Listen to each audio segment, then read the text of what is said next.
Lee Ho-yol, standing in front of the mirror, saw not his reflection, but a blonde character. He asked, confused, who he was and what his name was. The reflection, with black hair, replied that he was Lee Ho-yol, and the character introduced himself as Granfell Cloudy Arpheus Romeo, the heir to a great clan. Lee Ho-yol, thinking about it, realized that he had become the character he created 12 years ago in middle school. He recalled that he came up with Granfell under the influence of 8th grader syndrome, inspired by the VR game History of the Continent of Arcana. The game, legendary in the virtual reality genre, did not lose popularity until it was closed. Lee Ho-yol remembered how the company's CEO disappeared on the day of the closure, and Arcana became a reality. Rifts that appeared across the world released monsters that threatened humanity. Players synchronized with the characters gained skills to fight monsters, becoming heroes. Lee Ho-yol, who dreamed of becoming a gamer, couldn't afford a VR machine due to his father's financial ruin. Feeling ashamed, he realized the cruelty of the world and gave up the game. Now, awakened in Granfell's body, he remembered, disappointed, that the character was weak due to low stats. Created as a demon hunter, Granfell sought revenge for a family killed by a demon. Lee Ho-yol, considering the character a shameful part of the past, found himself in his body without the ability to resist. The boss, noticing his bright hair, asked if he had become an idol. Granfell responded by splashing coffee in his boss's face. Lee Ho-yol was terrified and thought he would be sued. Granfell proudly declared that nobles do not bow their heads. Lee Ho-yol, stunned, noticed that his thoughts were being distorted by the synchronization. He, realizing that he would not get a job, decided to become a player, despite his forgotten knowledge of the arcana. After studying the information, he learned that rankers earn millions, but the risks are high. Lee Ho-yol, while investigating, discovered that the demon hunters had disappeared after the destruction of the Akshan base. A class with weak characteristics, it was pumped up through quests, surpassing others only in battles with demons. He, having found an update to the game, learned about the appearance of demons in reality, causing obsession and destruction of the mind. Lee Ho-yol was surprised to realize that he was the last demon hunter left. Granfell's voice in his mind, calling him a weakling, declared that he was not running from demons. Lee Ho-yol, succumbing to Granfell's pride, decided to fight, promising to personally send the demons to hell. Several years have passed since the great cataclysm that changed the world. People, having recovered from their losses, revived the streets, adapting to the new reality. However, the darkness, feeding on the emotions of the reunited people, attracted demons. Nam Chol, the leader of the tank group, waited for the rest of the team near the rift. Granfell, also known as Lee Ho-yol, joined them. Nam Chul, showing the rift, a portal with a purple glow, explained that ordinary people cannot interact with it. Granfell assessed the rift and realized that it was suitable for players of levels 35 to 40, but with his level 55 it was a doable task. He, recalling the information, knew that the average level of those attacking the rifts was 200, and he was far from such heights. A team of high-level players welcomed him. Seo Jong-yeon, noticing that the other group was already inside the rift with a 20% destruction rate, explained that at 100% the monsters would break out into the real world. The players, having prepared themselves in 5 minutes, decided to move out. Nam Chul, pleased with the team's unity, remembered how he survived with his three sisters, learning to cheer himself up. Granfell, due to the character's nature, confidently stated that there was nothing to worry about with him. The team ignored his arrogance and entered the rift, finding themselves in an underground knoll food storage facility. So Chung Yun, surprised, did not notice the monsters, but Nam Chul, reassuring her, said that the other group had already passed and suggested another route. Granfell, sensing something was wrong, became wary. The team, noticing the gnolls, prepared for battle and rushed forward. Lee Ho Yol, analyzing, noted that their group consisted of a tank, 2 melee fighters, and a mage. The tank, defending, attracted monsters. The fighters went on the defensive, and the mage dealt damage. Considering himself useless without a good weapon, he decided not to engage in battle. Suddenly, an arrow flew towards him, and a wave of gnolls pounced on the team. They fought back, barely holding on. Granfell, having parried the arrow, declared that these wild dogs needed to be trained. He, who was usually not one to resort to violence, decided that the whip was necessary. Seo Jong Yeon, frightened, didn't know what to do.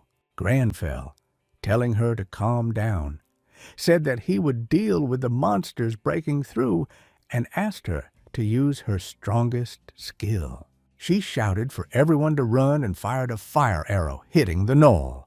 The team, hiding, rejoiced at their success. Granfell, noticing a silver arrow on the battlefield, wondered whether he should take it. Seo Jong-yeon, having given healing potions to her partners, prepared for new monsters. Choi Young-hoon, a melee fighter, lashed out at Granfell, asking why he didn't help, and led them into a trap. Nam Chul laughed evilly and did not answer. Choi Jung-hoon furiously asked what was so funny, saying that without his brother, Nam Cheol was worthless. Seo Jong-yeon, frightened, noticed that the fire had disappeared. Nam Chul continued to laugh and called them idiots. Suddenly, Granfell's natural enemy skill activated, increasing combat power against demons. He, realizing that Nam Chul was a demon, heard him confirm that the team had finally figured it out. Inside the rift, the team is frozen in shock after learning that their leader, Nam Cheol, is a demon. Han Sung-wook, one of the fighters, approached Granfell from behind and expressed disbelief, not understanding how the captain could be a demon. Suddenly, the crew members began to writhe in pain, being consumed by a demonic force from within. Granfell, while observing, received notification that Demon's gaze was causing fear due to low mental resistance. Nam Chul smirked and enjoyed their horror, calling people pawns who created illusions of fear. Lee Ho Yol, struggling under the pressure, hit Nam Cheol. The demon, surprised, asked if he was afraid of death, threatening not only him but others as well. Lee Ho Yol, realizing that the demon's armor could not be penetrated head-on, looked for a weak spot, continuing to attack. Nam Chul shouted and called the people hypocrites, recalling Granfell's recent friendliness. Suddenly, he received a powerful blow and fell to the ground, not expecting that an ordinary person with a silver sword would deal double damage. Granfell, in cold blood, ordered the demon to be silent, declaring that he did not speak to prey, and put his sword to its head. Nam Chul, in confusion, remembered his childhood, the injuries from the dangerous fracture, and conversations with his younger brother, Nam Tai Min. He, advising to avoid dangerous rifts, offered to become an analyst in his guild. Nam Chul, dreaming of being worthy of his brother, suffered from comparisons with him. People, admiring Tai Min's success, asked if Nam Cheol was really the older brother, calling on him not to disgrace the younger one. Wanting to become the pride of the family, he succumbed to the demon, whose gaze, taking advantage of his low mental resistance, turned him into a possessed person. The team, without resistance, was also absorbed. In the real world, Nam Cheol threatened to kill Granfell without caring about the body's owner.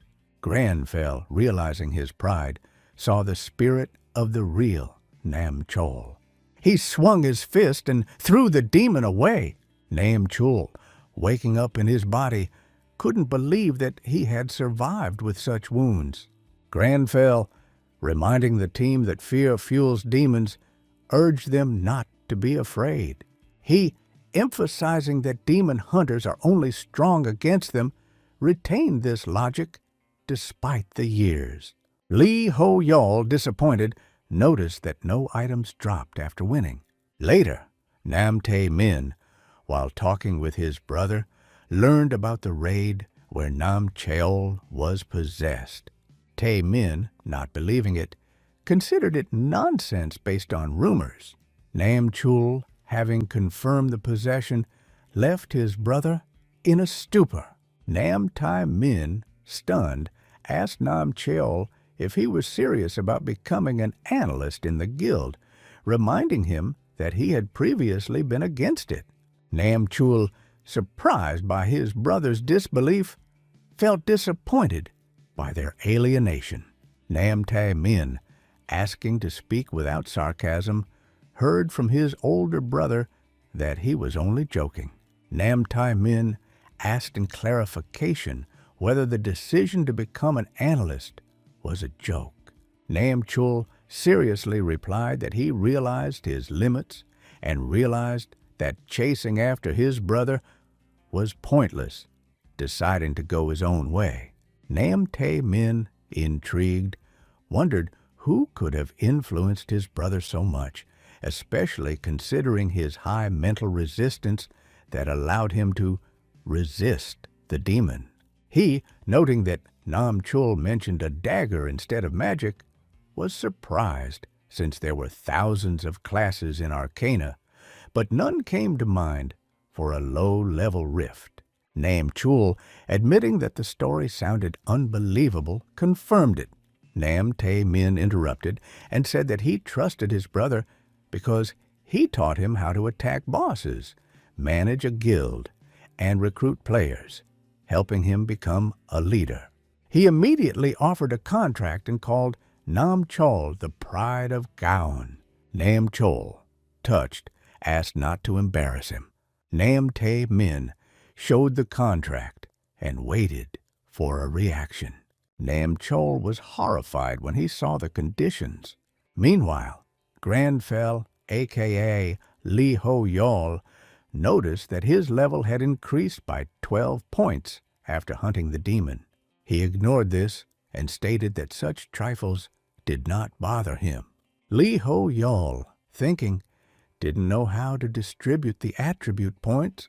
Deciding to think about it later, he noticed Granfell begin cleaning, stating that a clean environment cleared the mind.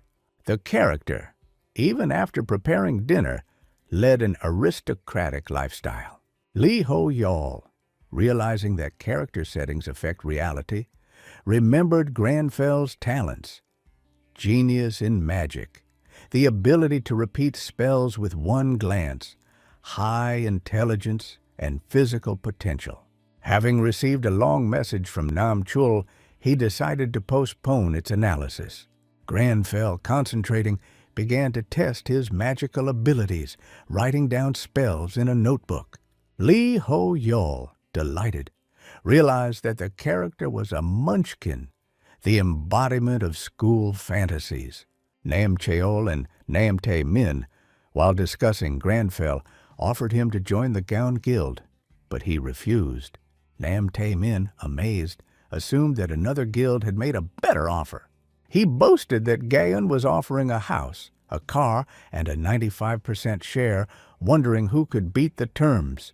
Nam Chul explained about the magical tower in Seoul that attracted foreign guilds. Nam Tae Min, upon hearing about this for the first time, was outraged that someone was encroaching on his territory. He shouted that even the local guilds would not offer better and demanded that his brother tell him about Granfell.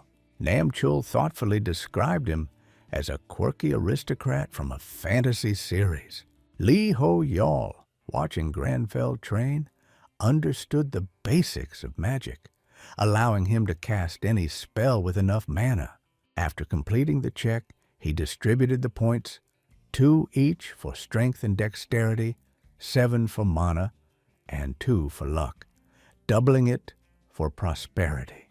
Remembering that Granfell became a demon hunter to avenge his family, Lee Ho Yol sighed and regretted the backstory he had made up. When he woke up, he saw a notification for the class quest, prelude to the counterattack, realizing that it was more than just a coin on the road.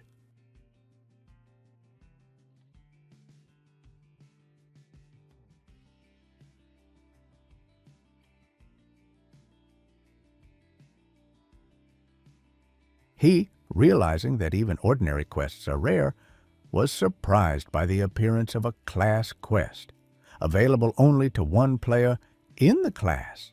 While browsing the Arcana news, he learned that a first-rank paladin had received a similar quest, which made him famous, as such quests could elevate anyone to the top of the game.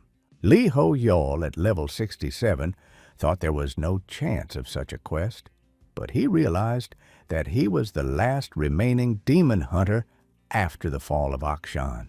He, remembering the Akshan base, imagined it as great, but the reality turned out to be different. The NPC instructor greeted him and announced that the acceptance ceremony would take place upstairs and told him to go up. Granfell, standing in front of the huge building, questioned his sanity, as the quests required him to repeat grueling tasks like climbing a mountain and descending to a dining hall. He complained that demons were attacking the mind and training was strengthening it. Lee Ho Yol, recognizing that his 8th grade syndrome was getting worse, decided to explore the essence of the quest. An association formed from former Arcana developers analyzed updates that affected reality. The workers, discussing, hoped that the updates would not appear. But at 8 a.m., a new update caused panic. The rift in the Count's family's territory gave birth to monsters. Bloody bandits, beasts, soldiers, knights, servants, and the named Count Ascura, a level 430 vampire demon. The developers, in horror, compared him to the strongest level 403 player, calling the update unbalanced. They, realizing that neither the rankers, nor the guilds, nor the association could cope, decided that even the magic tower would not help, since NPCs do not interfere without threatening the tower. The developers, in despair, called the task impossible, predicting the end of humanity if the rift reached 100%. One of them, calling for no panic, reminded that previous updates were feasible, but this breaks the balance, and only a miracle can save it. Granfell, continuing the quest, completed the task, 1,000 push-ups and other exercises. Lee Ho Yol, exhausted, didn't understand why the quests were so strange, but after completing the task, he felt the joy of accomplishment. He, thanks to Granfell's pride, did not give up and looked forward to the new quest. For a week, he trained daily, completed assignments, and received new ones. Lee Ho Yol, not believing that he would be able to complete them again, relied on Granfell's characteristics. After receiving notification that the week's quest had been completed, he earned 2 points of strength and 2 points of agility. He was amazed, knowing that such points were worth millions, and he got them without leveling up. Granfell confidently stated that he was capable of completing quests at least 10 times a day. Lee Ho-yol stopped him and called it too much. The radio, announcing the update, announced that guilds were abandoning the raid on the rift with Count Ascura, a level 430 vampire demon, the most powerful monster. The Korean branch, which remained silent, did not comment. Lee Ho-yol, in tension, realized the difficulty of fighting demons due to their negative effects. He, realizing that the quest offered to defeat Ascura, panicked, believing the enemy to be invincible. His heart, kept steady by Granfell, did not give in to fear. Granfell, confident, called the demons pathetic, saying they were wasting his time and would be punished.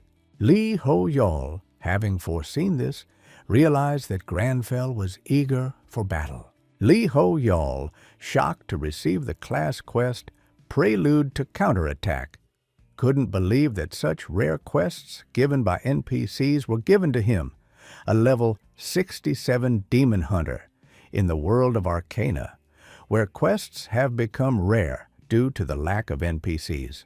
Having decided to go to Russia, where, according to the news, Count Ascura is, Granfell headed to the Magic Tower with a portal that allows instant movement. Lee Ho-yol, who suggested taking a taxi, was ignored by Granfell, who, considering the time wasted, went on foot.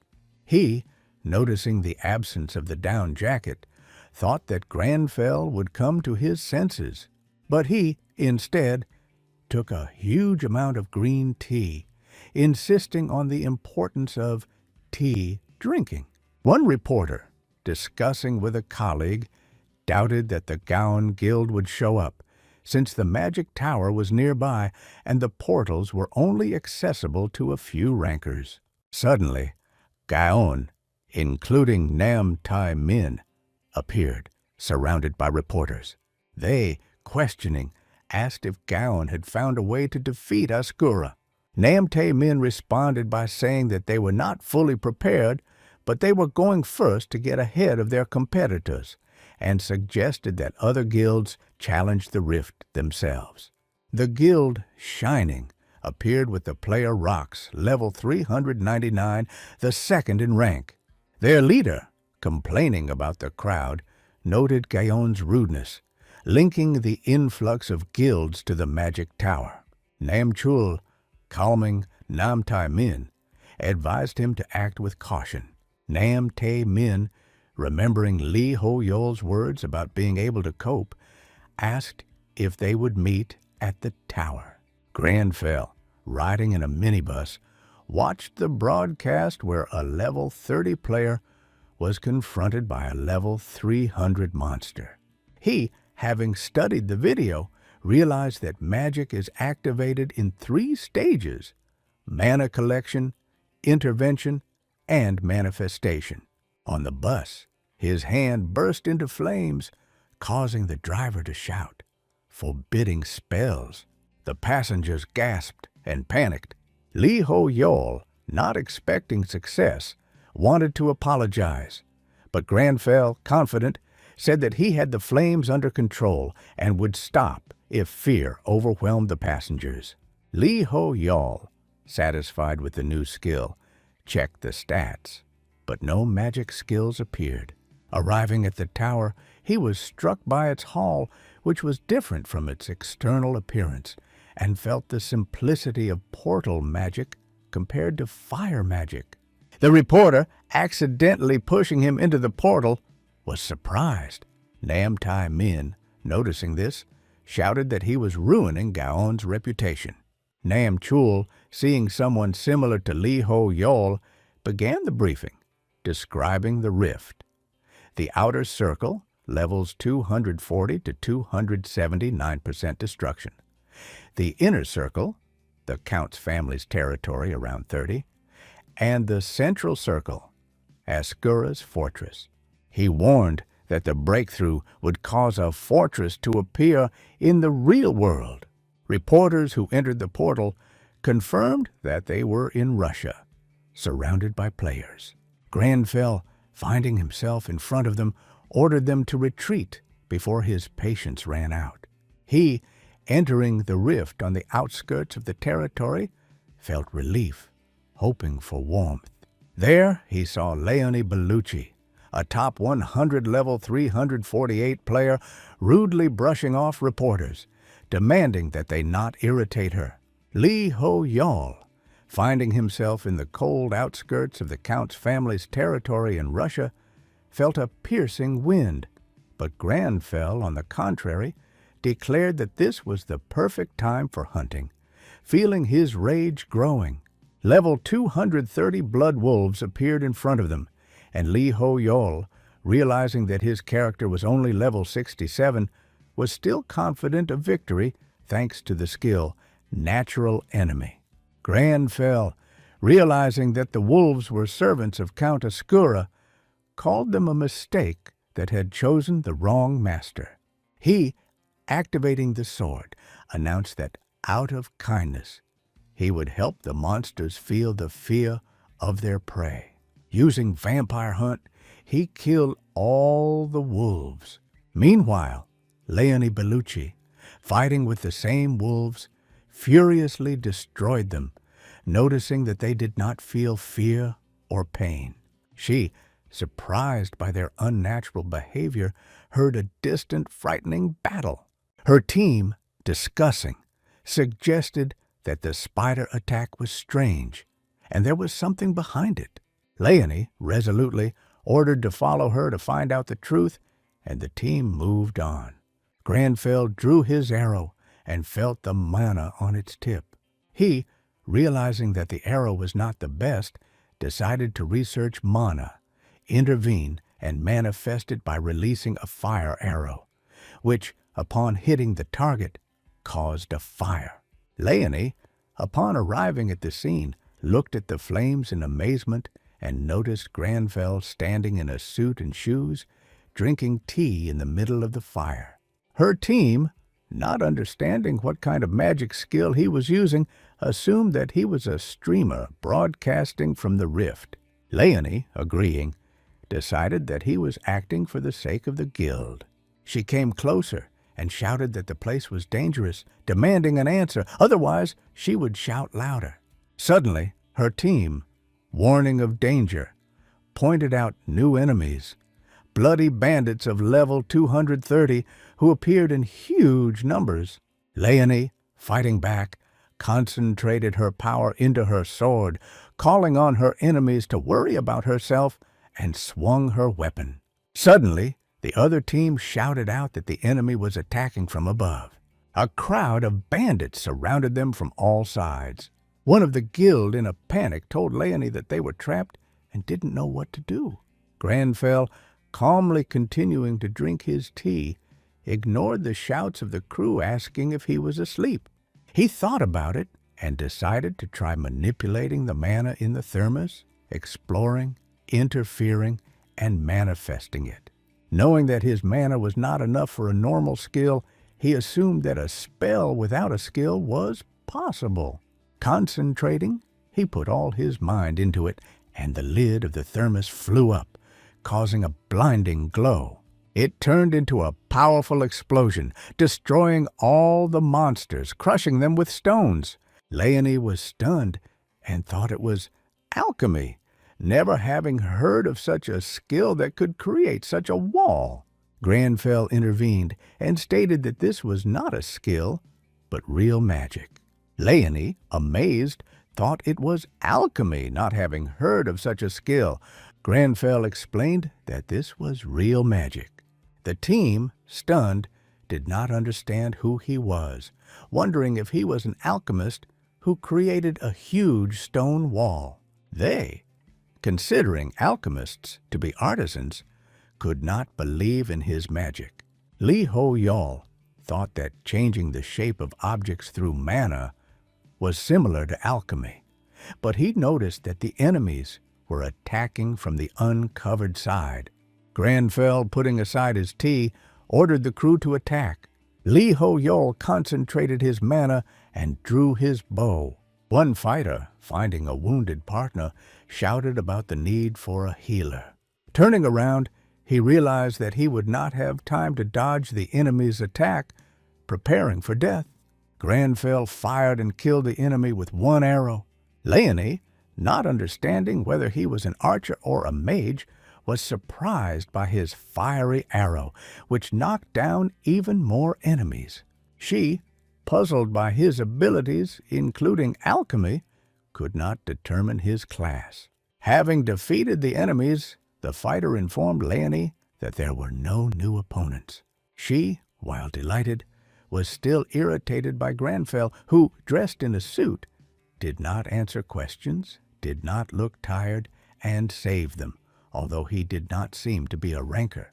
After some thought, she decided that she should thank him, despite his ignoring her. Noticing his gaze, she turned away, embarrassed, denying sympathy, but felt that he continued to look.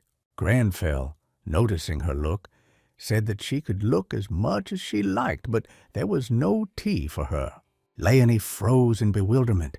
Reporters who made their way into the rift reported that they were in Russia, in front of a rift that had captured the world's attention because of a level 430 boss. They explained that the Territory Edge Rift was one of 3, and hundreds of them needed to be cleared to reach the Count's family's territory and fortress. The Shining and Gaian guilds competed to clear the rift, and the first one to clear it would receive glory. The reporter, entering the director's office, asked for coffee. In a dark room, the director, having learned that the Shining Ones were in the lead, ordered an interview to be prepared.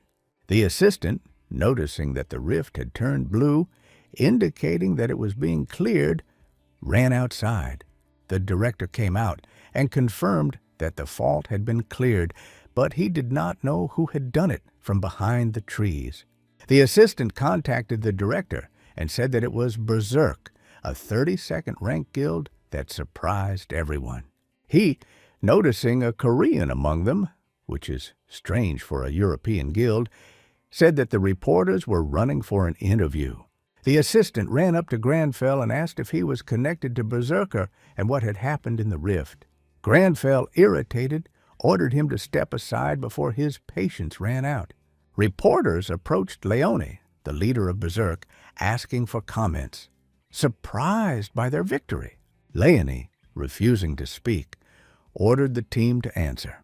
One fighter, surprised by her decision, began to answer, but Leonie, pointing to Granfell, said that he had cleared the rift. She, not finding him after the fight, learned from a reporter that he had left, saying that he would return home. Reporters, stunned by Granfell's departure, could not believe that he had simply left the rift. Leonie Bellucci, irritated, told reporters that she had tried to give an interview, but he had left before everyone else. She, screaming in frustration, suddenly noticed the Gaian Guild, who had completed the second cleanup. Nam Tae Min, the leader of Gaian, when asked by reporters for comment, learned that they were congratulated on their second place. He was shocked and couldn't believe that the Berserker had overtaken them. At the Gaian camp, the team was watching the news when they heard Leonie say that Gaian was not the only strong guild in Korea. Nam Chul, amazed, confirmed her words. Nam Tae Min furiously shouted, demanding to know what was so special about Berserk, calling their nonsense and losing his appetite. Nam Chul guessed and said that Leonie probably met a strong player in the rift. Nam Tae Min thoughtfully mentioned the guild Mythology from 41st place, but Nam Cheol objected and said that they were still in the rift. Nam Tae Min, even more furious, did not understand who she was talking about. Nam Chul, thinking, suggested that it could be Granfell. Meanwhile, Granfell, back home, took a hot shower, finding it ideal for such moments. Lee Ho-yeol, observing the character, found his behavior strange, seeing how he started cleaning again due to the accumulated dust.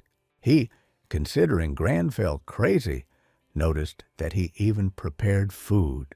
Deciding not to sleep, Lee Ho-yeol checked his loot. A dull level 180 saber, useless, but noted that his level had risen from 67 to 86. He, realizing that clearing a high-level rift gave 19 levels, noted that magic required less mana than skills, allowing it to be used more often, although mana regeneration was slow due to weak equipment. The demon hunters made the fight more difficult without relying on skill, and he mentally thanked the group, not knowing who they were. Granfell, blaming himself for weakness, said that he proves the opposite if he is underestimated and exceeds expectations if he is overestimated. Lee Ho-yeol, surprised, remembered this character trait. Granfell's next target was the Earl's family's territory. He, emphasizing that there is no time to relax, decided to develop his fighting skills, inspired by the movements of Leonie Bellucci with her 2 blades. However, remembering the Akshan base and the bad feeling, he first decided to wash the dishes before training. Lee Ho-yeol, surprised, asked if there would be time to sleep, but Granfell, running around the city, listened to the news. The journalist reported that the outskirts of the territory were cleared by 95%, and the territory of the Count's family would soon open. But the degree of destruction suddenly jumped to 60%, despite its closure. Worried experts warned of the risk of a breakout. Nam Tai Min, not believing that the destruction had reached 60% in one day, asked how this was possible. Nam Chul explained that the clearing slows down when there are strong monsters. Nam Tai Min, shocked, couldn't believe their power-up. Nam Cheol, hesitantly, suggested collecting more data. The reporters, alarmed, discussed with the director that the cause was unknown and that a breakthrough would threaten the lives of players and civilians. The director, calling it not just a question of success, called for finding the cause. Granfell, reading the news, realized that the information about Akshan explained the situation. Vampires, sharing power through blood, return it to Askura after the death of monsters, strengthening it and accelerating destruction. Lee Ho-yeol, realizing that a raid on the Count's territory could instantly destroy the fortress's rift, became alarmed. Granfell, calling Askura unworthy of the title, stated that an aristocrat does not take away what is given. He, having proclaimed himself a judge, promised to punish Askura for dishonor. Lee Ho-yeol, admiring the coolness of the words, asked when they would sleep. Granfell shouted that he would sleep after death and headed towards the Count's family's territory with levels 350 to 400, where there were 5 hours left until the breakthrough. Reporters, starting a new broadcast before the rupture of the Count's family's territory in Russia, reported that the degree of destruction had reached 70%, leaving less than 5 hours before the breakthrough. Fedor, reporting at 3:48 a.m., noted that numerous guilds had gathered in front of the rift. He explained that unlike the outskirts with over 200 rifts, there are only 30 exits here, which is why several guilds claim one rift, and the experience is distributed according to the contribution. The reporter followed Nam Chol and secretly filmed him, catching his words about the inevitable competition due to the small number of faults. Nam Chul, without worrying, said that the Shining Ones had gone north where they might encounter the United Heavens. Nam Tai Min, inspired, noted that they could compete for first place with Second Son and Boyoma. He was surprised and said that they were noticed after a quick cleanup. The reporter, hiding behind a rock, overheard the fourth-ranked guild Inazuma appear. Nam Tai Min, furious, asked what they were doing here. Hisagi Kazuma, a level 376 magic spearman and the leader of Inazuma, noticed that Gaon had appeared in front of their rift. He, recalling Inazuma's refusal to open a branch in Korea, said that a midday flight was better. Nam Tai Min got angry and asked if they really wanted to go around them. Hisagi, in response, asked if he wanted to stop them. The reporter, frightened, realized that the situation was serious and was afraid of becoming the only streamer with such a conflict. The director, running out of cover, announced that Gaon and Inazuma had entered the same rift, predicting a mad competition. Other reporters, noting that the Shining Ones were confronting the United Heavens, added to the excitement. Nam Chul turned to his brother and said that he understood his feelings, but that breaking the rift was more important than competition. Nam Tai Min shouted out Inazuma as fourth and Gaon as fifth, emphasizing the rivalry between the heads. Hisagi in sixth place and himself in 11th. He, deciding that it was stupid to leave, led the Gaon into the Eastern Rift together with the Inazuma. The two guilds, known for their feud, have attracted attention due to the national rivalry between Korea and Japan. The Northern Rift went to the Shining and United Heavens, and the Southern one to the Berserker, Second Son, and Boheme. The level of destruction, reaching 80%, caused fear throughout the world. Granfell, sitting calmly on a makeshift throne, drank tea inside the rift of the Earl's family's territory. Having realized from the previous rift the risk of being left without mana, he looked for ways to use it effectively. Realizing that alchemy-based magic could change the shape of objects, he created a cup and table from the stones, but noted that the parts increased mana consumption, making it impractical in combat. He, deciding not to overestimate his strength, encountered the Count's level 300 soldiers. Surprised by their weakness, he called them worthless, crushing them with rocks with minimal mana expenditure, using the return to the original state. Deep in the territory, Nam Tai Min, fighting with the team against the guards, noticed that there were few monsters, no more than 10 per path. The team, discussing, noted that the Inazuma, sailing separately, met the same number. They, wondering why there were so few enemies, suddenly encountered their opponents. Hisagi Kazuma turned to Nam Tai Min and asked if he really didn't want peace. Nam Tai Min, indignant, asked why he was speaking like an old friend.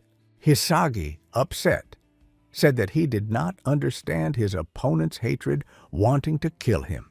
Nam Tai Min contacted the analyst and reported that he was in ruins that looked like a city square. Nam Chol, confirming that it was a square, shouted for them to leave immediately. Suddenly, the ground shook as the Count's level 350 knights attacked in great numbers.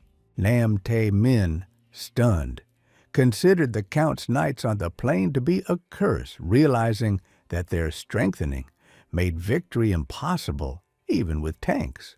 Hisagi Kazuma, turning to the enemy, said that he did not want this, but they would have to cover each other since the monsters were attacking from all sides, requiring unity. Nam Chul, warning his younger brother, noted that the knights had inflicted great damage even on the United Heavens, and that it was impossible to fight on the plain, suggesting to lure them into narrow passages. Nam Tai Min, confused, did not know where to find such passages. Suddenly, he felt a blue aura surrounding him without understanding its source.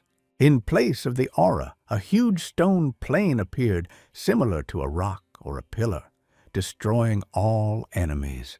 Nam Chul, horrified, did not understand what had happened, but decided that it was the work of Li Ho Yol, whom he had told his brother about. Reporter Hui Shan continued to broadcast while following the Gaon, noticing strange tracks on the plane left 5 minutes ago. Hearing a loud bang, he turned around and ran to the place where the stones were falling. Nam-Tae-Min, in bewilderment, saw a field covered with stone pillars created by one spell of Granfell. Hisagi Kazuma, amazed, wondered how much magic this man, dressed in pants and shoes without equipment, had. One of the Inazuma shouted out that the enemies were breaking through the pillars, but they began to immobilize the knights. Nam-Tae-Min, angry, decided to put his gratitude aside and activated the skill Barbarian Berserker, which increases attack and reduces damage. With this skill, he confidently cut the monsters into pieces. Hisagi Kazuma, realizing the opportunity, ordered his team to destroy the enemies, and they rushed into battle. The reporter, not understanding what was happening, wondered who this person was, a support or a mage. Granfell, using reverse magic, created stones, single-handedly holding off the cavalry. Hui Shan, in shock, asked the audience if this was real. Granfell, taking out a silver dagger, finished off the last enemy, regretting the loss of durability. He thought about it and decided to change the shape of the dagger, turning it into a cup, just like he had done with the stone. The cup, having become strong, returned to the shape of a dagger without losing its strength. He struck, made sure that the durability was preserved, and received a level increase. Lee Ho-Yol, delighted, realized that no repairs would be needed. The guild, pleased with the victory, ended the battle. Nam-Tae-Min, watching Granfell, recognized him and, overcome with greed, decided not to let him go, especially after the attention of Inazuma. He, approaching, noted that the result of 10 against 0 was impressive and suggested discussing further plans. Hui Shan, while streaming, asked Granfell for an interview, but noticed a lack of magical aura in his gaze, which puzzled the viewers. Reporters immediately surrounded the area where Granfell was located and began to bombard him with questions. Nam-Tae-Min, deciding that the moment was right, walked over, extended his hand, and introduced himself, mentioning the Gaon Guild and the recent announcement about cooperation. Granfell responded angrily that he was not observing etiquette by not shaking hands in return. The reporters, horrified by his reaction, watched as he angrily demanded to be allowed to pass.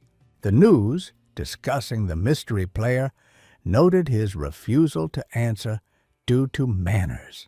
The Shining Guild base, watching this, expressed surprise. Rox, the leader of the Shining Ones, second in the ranking, did not understand what was happening.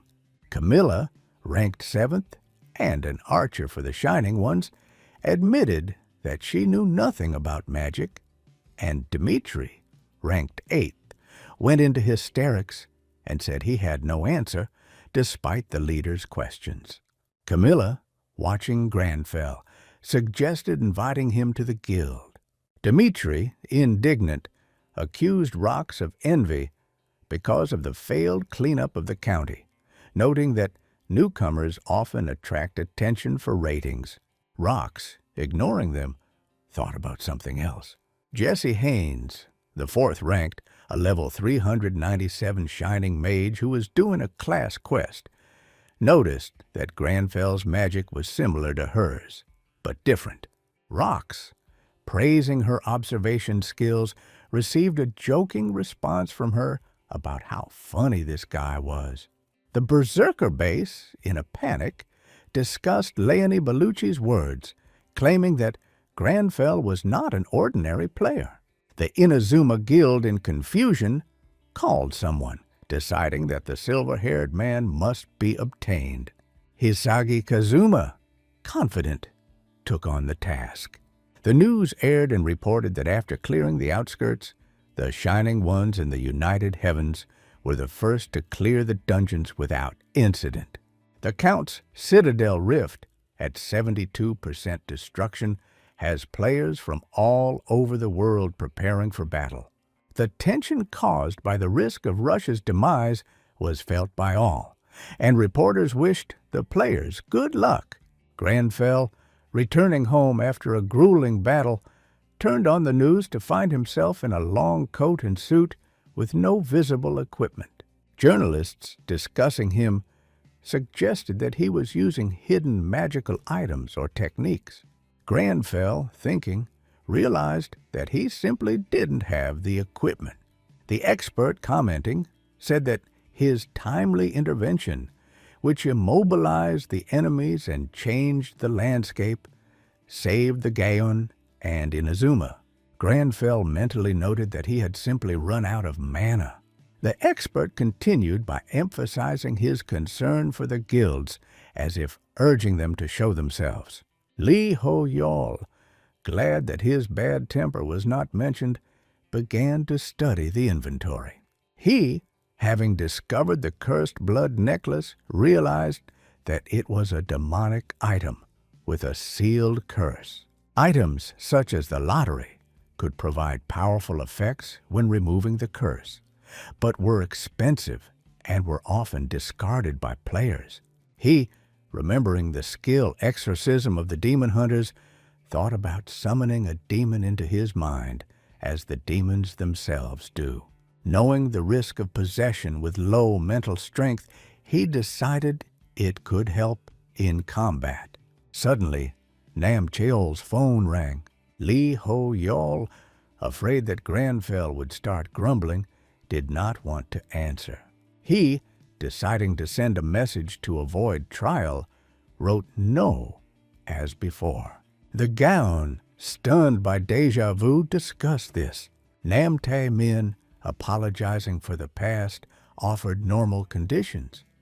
But seeing Granfell on the news, ignoring questions due to fatigue, he realized that he would not answer. He, focusing on Count Asker, noted that the destruction had reached 83%, leaving 10 minutes until penetration.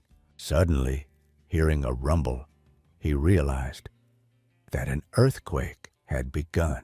Breaking news reported that the Count's citadel's rift, 80% destroyed, had burst open, and the citadel had appeared in Russia, taking more than 200 lives. The U.S. and EU, recommending closing borders, have restricted players. Nam Tae Min, having got out, saw a destroyed citadel without a trace of the monster. Granfell, already on the spot, realized that a breakthrough had occurred.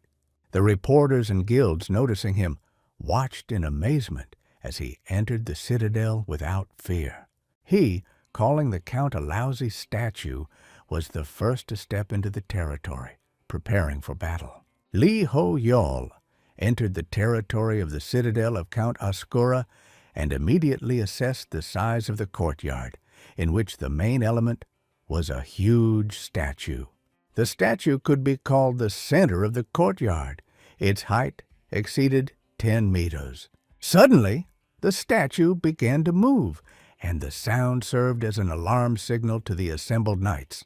Lee Ho-yol knew that it would be more logical to step back and analyze the situation, but Granfell's inner firmness kept him in place and directed him forward. The Shining Guild members responded to the noise. Camilla recognized the distinctive sounds from old recordings, and Jessica rushed to the source at random. Rox tried to stop Jessica, but she walked past him and hurried forward. Lee Ho-yol came closer, and with one precise movement smashed the statue. The material turned out to be of low quality. The construction was fragile. The fall and destruction of the statue acted as a trigger, opening the way into the citadel and activating an unknown security system. At that moment, Lee Ho-yol received a notification about a class quest, and it became clear that destroying the guard was a condition for penetrating deeper into the castle. Granfell didn't pause to think and moved inside, despite the risk of encountering a strong threat. The banquet hall greeted him with dark portraits, the looks from which created a feeling of suffocation and anxiety in those who looked at them. The gang members felt the impact of the paintings earlier than others, some experiencing difficulty breathing and confusion. Nam Chol quickly recognized the source of the problem and took drastic measures, ordering the portraits to be burned, which made things much easier for the team. He explained that the castle was filled with traps in its design. Paintings, statues, and furniture contained a demonic aura and affected the mind. Nam Tai Min realized the seriousness of the situation and noted that if entering caused such symptoms, then the deeper levels of the citadel would be even more dangerous. Granfell looked down on the decorations and statues as meaningless, but continued moving, focusing on the task at hand. As he approached the steps, he smelled a foul odor, and his intuition told him that the center of the citadel was ahead, where the Count himself might be hiding. The silence around indicated that other strong players had not yet reached this area or were held back by traps. Suddenly, Jessica appeared in front of Granfell, lowering herself down from above, her demeanor expressing persistent curiosity about his magical manifestations. She studied the way he used mana without any visible equipment, and the attention seemed feigned insistence.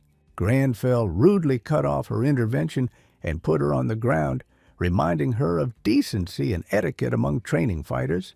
At that moment, the doors in front swung open and Count Ascura appeared, his appearance accompanied by a noticeable pressure and the activation of a dangerous skill. The Count's skill increased fear in those whose mental level was insufficient, and his presence caused a wave of panic in less resilient players. The pressure from Ascura's appearance was so intense that even experienced fighters felt an internal tremor and slowed down for a moment. Granfell, keeping his composure, took out a necklace called Cursed Blood and prepared to use the exorcism skill. He intended to influence the source of the demonic power, hoping to weaken the Count's influence and create a chance for an attack. The understanding that before them stood a creature many times superior to the capabilities of ordinary players did not stop his intention to complete the assigned quest. Li Ho Yol understood the character's intention to perform an exorcism ritual using a sacrifice to bring Ascura into consciousness and fight him inside his mind. He got the idea, but remained hesitant. It was unclear how to make such a powerful creature feel fear, because the difference in levels exceeded 300 points. The Count treated the plan with mockery and distrust, demonstrating confidence in the superiority of demonic power. Soon, demonic energy descended upon the group. Jessica noticed that the Count was once again gathering the power he had previously given to his servants, and this increased the danger. The return of the given powers could strengthen the enemy. Li Ho Yol realized that restoring this power would be a serious problem, and this became the main source of concern before the ritual. Granfell put on the Cursed Blood necklace, and the space around him began to change under the effect of the item. Suddenly, the room and the surrounding reality became distorted, and everyone found themselves in the vampire's mind. The location was a torn landscape filled with debris and fiery flashes. Inside this space, stones and flashes of fire fell around him. The demon watched and, by the look of it, enjoyed the test. The attack was supposed to break the enemy, but the protagonist survived and found himself on top of a pile of rubble, contrary to expectations of destruction. The Count, puzzled by the man's survival, could not immediately explain what had happened and noticed something amiss in the behavior of his own power. Granfell used a trick of perception. Images and effects appeared around him, creating the appearance of a large dead figure, and this caused confusion in the vampire. The Count's pupils narrowed. He began to doubt the reality of what was happening and found that his influence was weakening. Jessica recorded the changes in the enemy's behavior and watched as the Count retreated in confusion and lost the confidence he had previously gathered. Suddenly, the roof of the castle collapsed, showering everyone with debris. But Granfell's premeditated actions prevented death. Then came the key move. Granfell used the exorcism rite skill, which was capable of inviting a demon into the exorcist's mind without causing physical harm to the one being trapped. This technique effectively released the vampire's essence into Granfell's mind, and control over the situation depended on the mental strength of the performer. The demon attempted to break the barrier and take over his consciousness, but Granfell's mental fortitude maintained control and prevented full possession. The effect exceeded Lee Ho-Yol's expectations. The demon began to beat in the void, screaming and making chaotic attacks on imaginary opponents, unable to regain its former power. As a result, the Count's power weakened, and a system notification confirmed the completion of the class quest. The ritual condition was fulfilled. Granfell thought the moment was right to finish, but Jessica continued to follow the action and decided to deliver the final blow. She concentrated the magic in the staff and directed the accumulated energy at the weakened body of the vampire. The blow was fatal, and the Count fell. After Ascura's fall, information appeared in the log about acknowledging the contribution to the kill, about the accrual of trophies, and an increase in level for participating in the battle. Jessica examined the ashes left by the vampire and picked them up from the floor, tasting them. At this point, some of the players suddenly had some of their game settings disabled, and those present noted a change in the interface and behavior of the environment. Rox was the first to notice the mysterious man who played a key role in the battle and attempted to establish contact with him, offering to exchange names. Granfell briefly considered his manners and willingness to cooperate, then introduced himself by the name he was to use in this event. An ordinary family scene was interrupted unexpectedly when a small child noticed a familiar face on the TV and ran to his mother. The child pointed to the screen and said that he recognized Uncle Ho-Yol there, after which the mother, shocked, walked up to the TV and recognized him.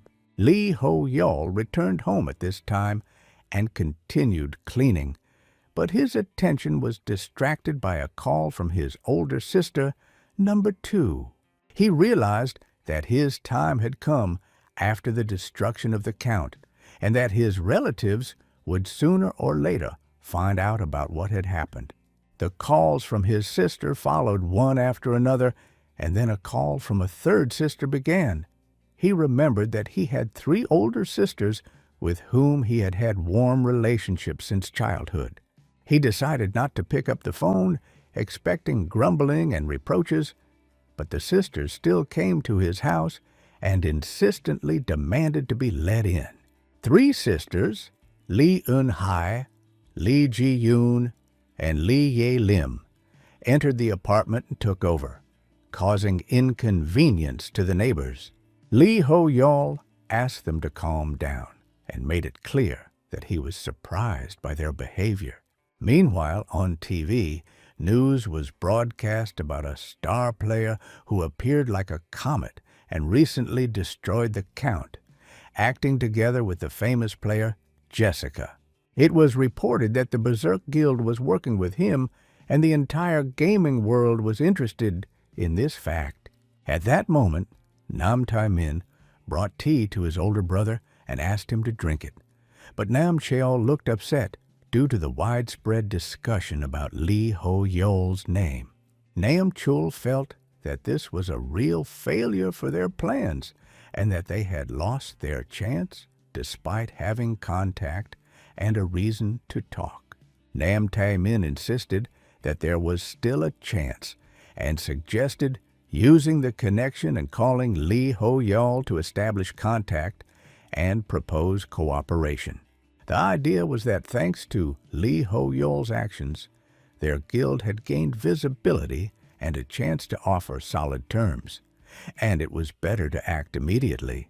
Nam Chul agreed with the move and called Lee Ho Yol in hopes of establishing contact.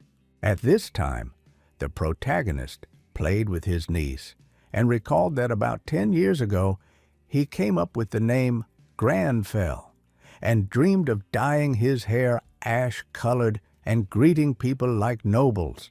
His niece and sisters discussed whether what he was doing was dangerous and reminded him that players often got injured during raids. The parents did not yet know what had happened because they had left early in the morning, and the sisters assumed that upon hearing the news, the parents would be frightened.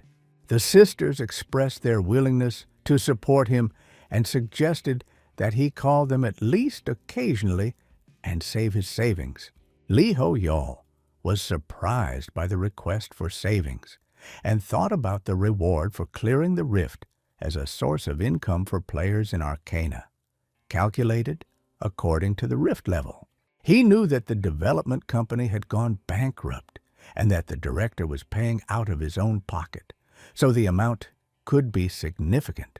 Lee Ho Yol tried to withdraw money and was surprised to see a transfer of 110 billion won for mind clearing in his account.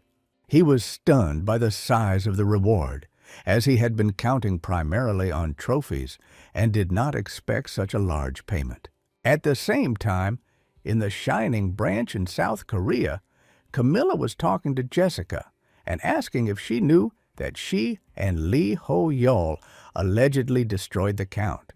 Jessica replied that she didn't know, and Camilla insisted on telling the story, asking her to stop watching strange videos on YouTube. Jessica angrily demanded silence to concentrate and advised Camilla not to disturb, after which Camilla walked away. Lee Ho Yol saw the huge sum of money coming in from the logs and bank notifications and felt a mixture of surprise and awkwardness. Granfell noticed that Lee Ho Yol was happy because of the money and considered it unworthy, maintaining his attitude towards what was happening. After defeating Count Lee, Ho Yol received a trophy, the Vampire Orb, a unique item with a curse. The sphere was marked as a cursed artifact, and in Chapter 12, he would have reacted to it in a special way. But now, during the battle with the Count, he chose the Cursed Blood necklace. He thought that the necklace would disappear after the battle, but the item remained with him, and the curse was completely lifted. Apparently, the exorcism ritual acted as a cleansing, and this effect was felt on the necklace and the sphere. In addition to the items, a large sum of 110 billion won was deposited into the account, and this payment seemed incredible. At night, the main character could not fall asleep because his thoughts did not give him peace. He knew it would be wise to buy equipment to protect the rifts, but he was unsure whether it was worth spending money on things that were appropriate for his level. A few days ago, his level was 55, and now it has risen sharply. Taking into account the cost of suitable equipment, the prices are very high. There were currently no items with the required magical power ratings available for sale. Meanwhile, a conference was taking place in the Korean branch, and the manager asked to watch the screen carefully. The broadcast showed the rubble turning into stone pillars, which strongly suggested the use of spells. Some participants argued, stating that it was impossible to create such huge stone structures with magic and that there was a limit to magical power. The discussion escalated into an argument between employees, and one employee noted fatigue from the constant questions and gossip. There was no record of a person named Lee Ho-yeol in the Arcana database, which raised doubts about whether it was his real name or a nickname. Sunbae decided that the situation should become clearer with the update and suggested waiting for the official release. When the update came out, a new location actually appeared, Yusra Island, which was referred to as Treasure Island during the game's era. On this island, according to legend, precious stones grew that had no analogs in the real world, and now the island has appeared in reality. The news immediately announced that with the appearance of the island, a regular conference of magicians would be held, where the development of magical skills would be discussed. The organizers emphasized that this was the first conference of its kind since the appearance of Arcana in the real world, and the event attracted wide public interest. Among those invited was the player Jessica, who occupies 4th place in the ranking. Rumors linked her arrival to the island and the defense of the tower, together with Lee Ho-yeol. Jessica refused to give interviews despite media attention. Lee Ho-yeol watched the broadcast and was surprised that Jessica was actually 4th and arrived first at the venue.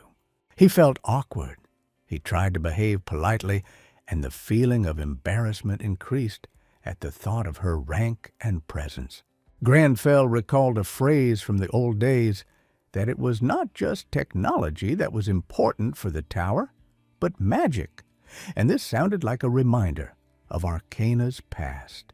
Having decided to go to the Tower of Magicians, he first obeyed the character's strange demand to wash the dishes and only then set off on his way.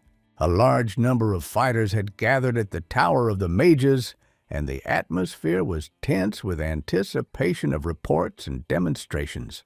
Claire, an experienced tower mage, greeted the arrivals and noted that the resumption of conferences was of interest, and the first report was to be presented by Mr. Marcella.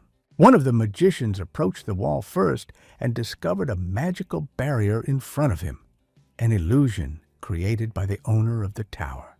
Passing through this wall required an invitation, and Jessica, who had a pass, calmly passed through the barrier.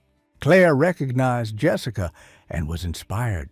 Jessica was given the task of accompanying the hunters to the Crystal Hall and was supposed to be the last of the invited to enter.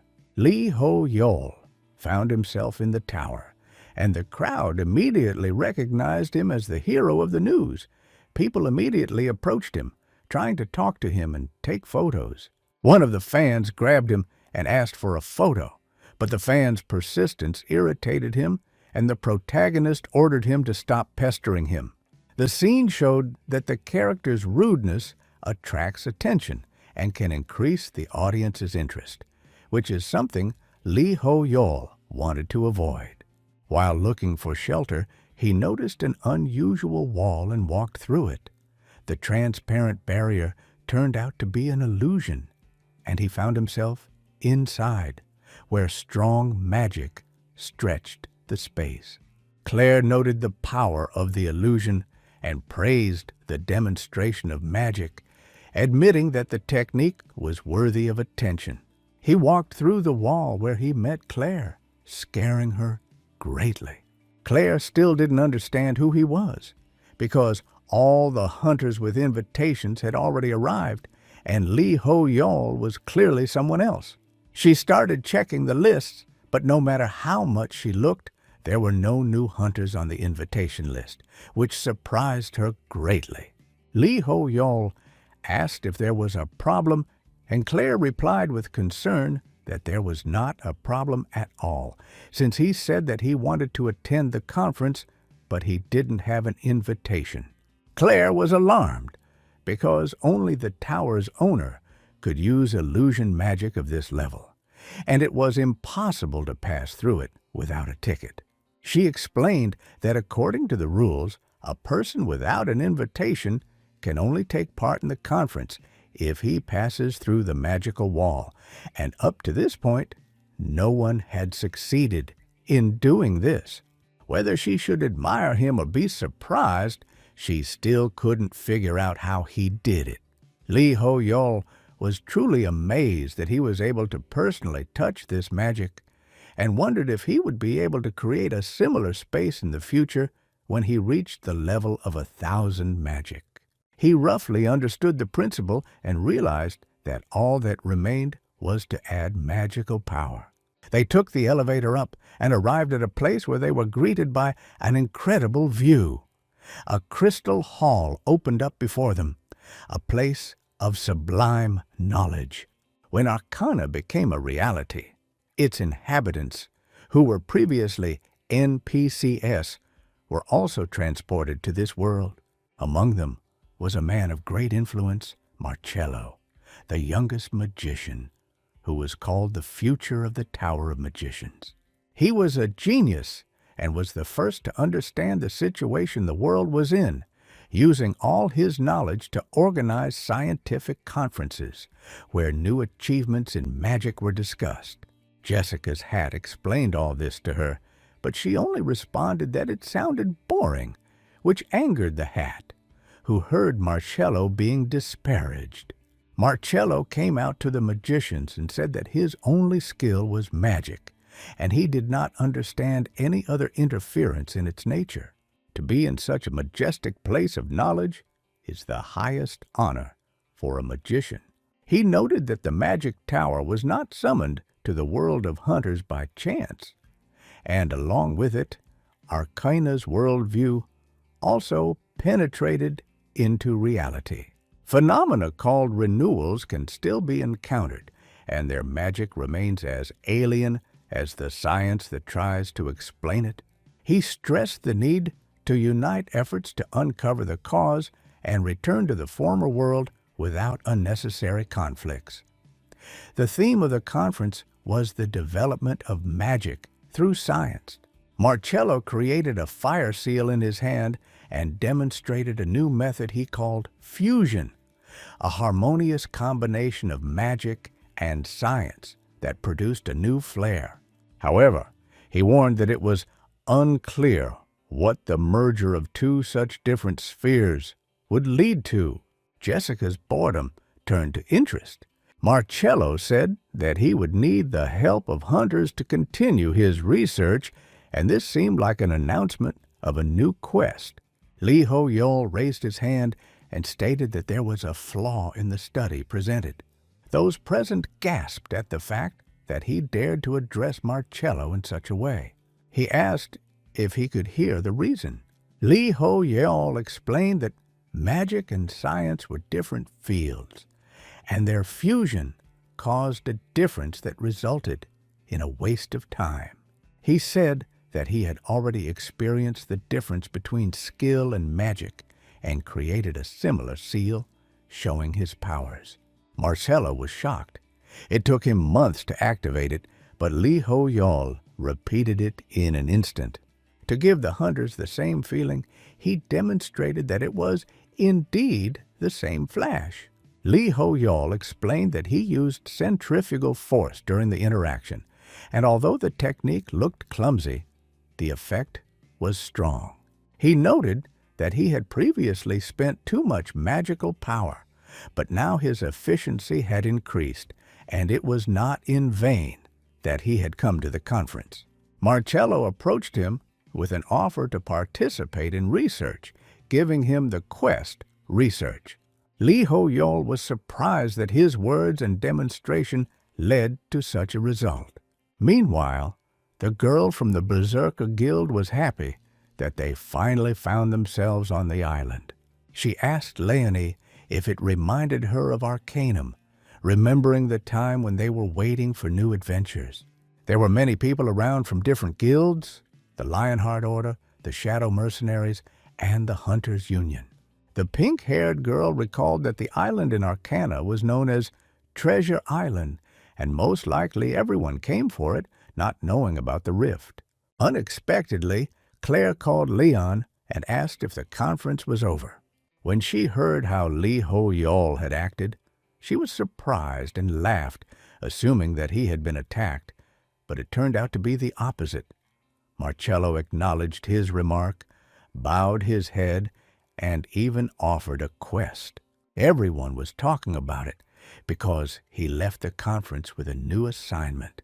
While talking with Marcello, Lee Ho-yol heard that if he had the necessary substances for the research, he could write them down, and Marcello would try to get them.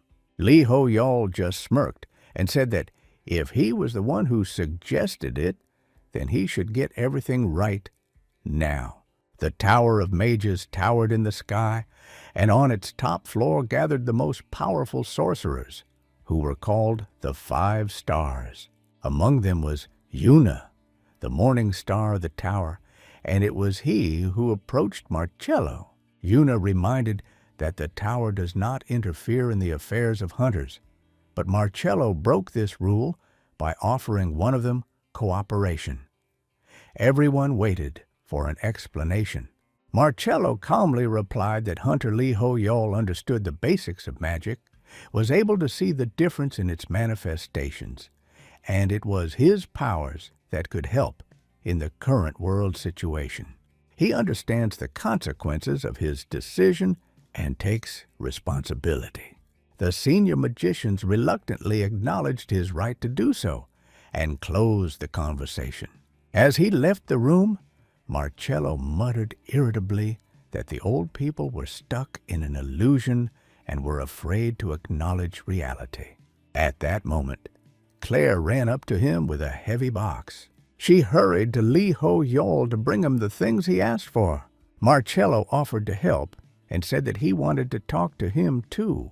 Lee Ho-yol was sitting in the library and reading when Marcello entered and laid out rare items on the table: frozen knowledge, the essence of the sun, forbidden books, and magical tools for restoring strength. He asked if the hunter was pleased, but Granfell coldly remarked that these things were not up to his level. As proof, he showed a level 600 artifact, although he himself remained at level 134. Marcello was confused, admitted his mistake, and apologized. Then Lee Ho-yol demanded something truly useful. Marcello handed him a rare hexagonal brooch, limited to level 100. She restored 10% of her magic power every time she cast a spell. The limit was suitable, and Lee Ho-yol agreed to take her. The brooch looked simple, but Marcello insisted that it was special and was glad that the hunter agreed to work together. Lee Ho-yol himself doubted that there was anything outstanding about the item, but decided that it was useful. While they were discussing this, on the island, a streamer was broadcasting live in front of the portal and waiting for Lee Ho-yol to appear. A crowd of players gathered around, everyone believing that he would appear at the very last moment. But suddenly, a man approached the streamer, whom they immediately recognized. It was Kinber, a cruel player about whom many terrible rumors were circulating. He grabbed the camera and said that Lee Ho-yol was in everyone's sight too often, and sooner or later, everyone would get tired of him. Kinber promised to keep an eye on him and sent a warning via stream. Viewers in the chat began to discuss that Lee Ho-yol was scared and would not show up on the island, but loyal fans were indignant and assured that he always arrives on time. At that time, Lee Ho-yol himself was wondering whether it was worth going there. He knew that the island was considered Treasure Island, but the gap there was level 350, and he was only level 134. Getting there threatened death. At that moment, a new quest came to him. The Stir class demanded the hunt for the last evil and ordered to illuminate a world plunged into darkness. The quest stated that the island hid a great evil associated with the 7 deadly sins: pride, envy, anger, gluttony, lust, laziness, and greed. Lee Ho-yol remembered how he had defeated the Count with difficulty and by chance, and he knew that meeting such a force would be even more dangerous. Granfell calmly noted that the tower's master had said earlier that there was no point in going there, but if there really was evil lurking on the island, it must be destroyed. Lee Ho-yol agreed, and without hesitation declared that he was leaving right away. Before leaving, he carelessly folded dozens of green tea bags into his jacket, preparing for a new challenge. The streamer, standing at the portal, waited for the idol to appear and exclaimed with joy, because he believed that he would come after all. Granfell first stepped onto the island and immediately felt a strong, malevolent presence here. The skill Predator Connection was activated automatically. This anger was different from the usual demonic rage. It was thick and oppressive, as if the very bottom of the island was saturated with evil. Granfell noted that if the entire island was truly saturated with such anger, then the skill Predator Connection would be useful in this situation. He noticed a dark tension falling on the ground and said that the sight of anger seemingly flowing right underfoot was ominous.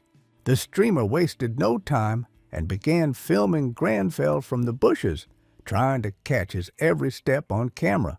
Granfell felt a rustling sound and turned around. The leaves stirred, but he kept walking until a slight uneasiness began to form inside him. The character was looking for more suitable prey. He preferred to choose opponents by strength and not get involved in risky fights. The streamer quietly promised viewers not to disturb them and said that they could leave the broadcast if they wanted, but he still continued to communicate with subscribers. Suddenly, a scream was heard. The streamer turned around and saw a battle scene where the squad was in trouble with a level 420 emerald tiger. The hunters lost their formation and split up. One archer couldn't hit the beast because of the glare, and the situation became critical. Realizing the threat, one of the rescued noticed Granfell nearby and realized that the star had come to the rescue.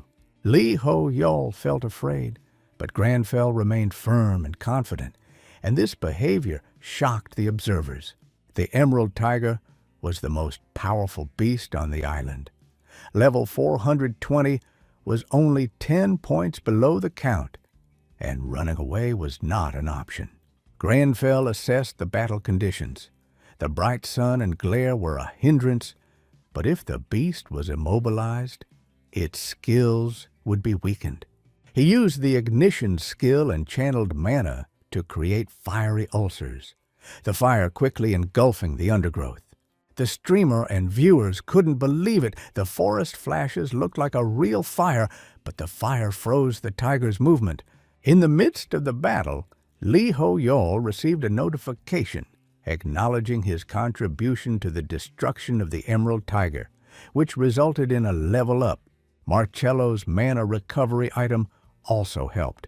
The 10% recovery made his actions more durable in battle. The team leader couldn't believe that one person had destroyed a level 420 beast with one decisive blow. At this time, events of their own were taking place on the island.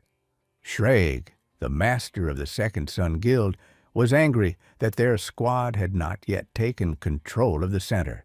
They had expected an easy cleanup, but the monsters proved stronger, and now the idea of joining forces with other groups was being discussed. Shreg received word that the route to the west was closed after Lee Ho-yol intervened, helping to clear the passage and causing the area to catch fire. The master thought that this unknown player could become a key figure and ordered analysts to check all data about him. The inspection revealed that Lee Ho-yol had received a pure emerald, a top-class material prized for its quality and rarity, and this trophy confirmed his contribution. The protagonist was delighted. The emerald could be used to create unique items in research, and its value was obvious. Suddenly, Lee Ho-yol felt a strange change in the air. Demonic energy hung in the air and caused a slight tremor, as if something had awakened inside. A new notification appeared in the class window. The quest required finding out what great evil was hiding on the island. The earth began to tremble, and a warning came that the island was absorbing the greed of people. A process that could lead to destruction had begun. All the guilds and mages on the island received this message and realized with horror that the island was a rift hiding a dangerous power.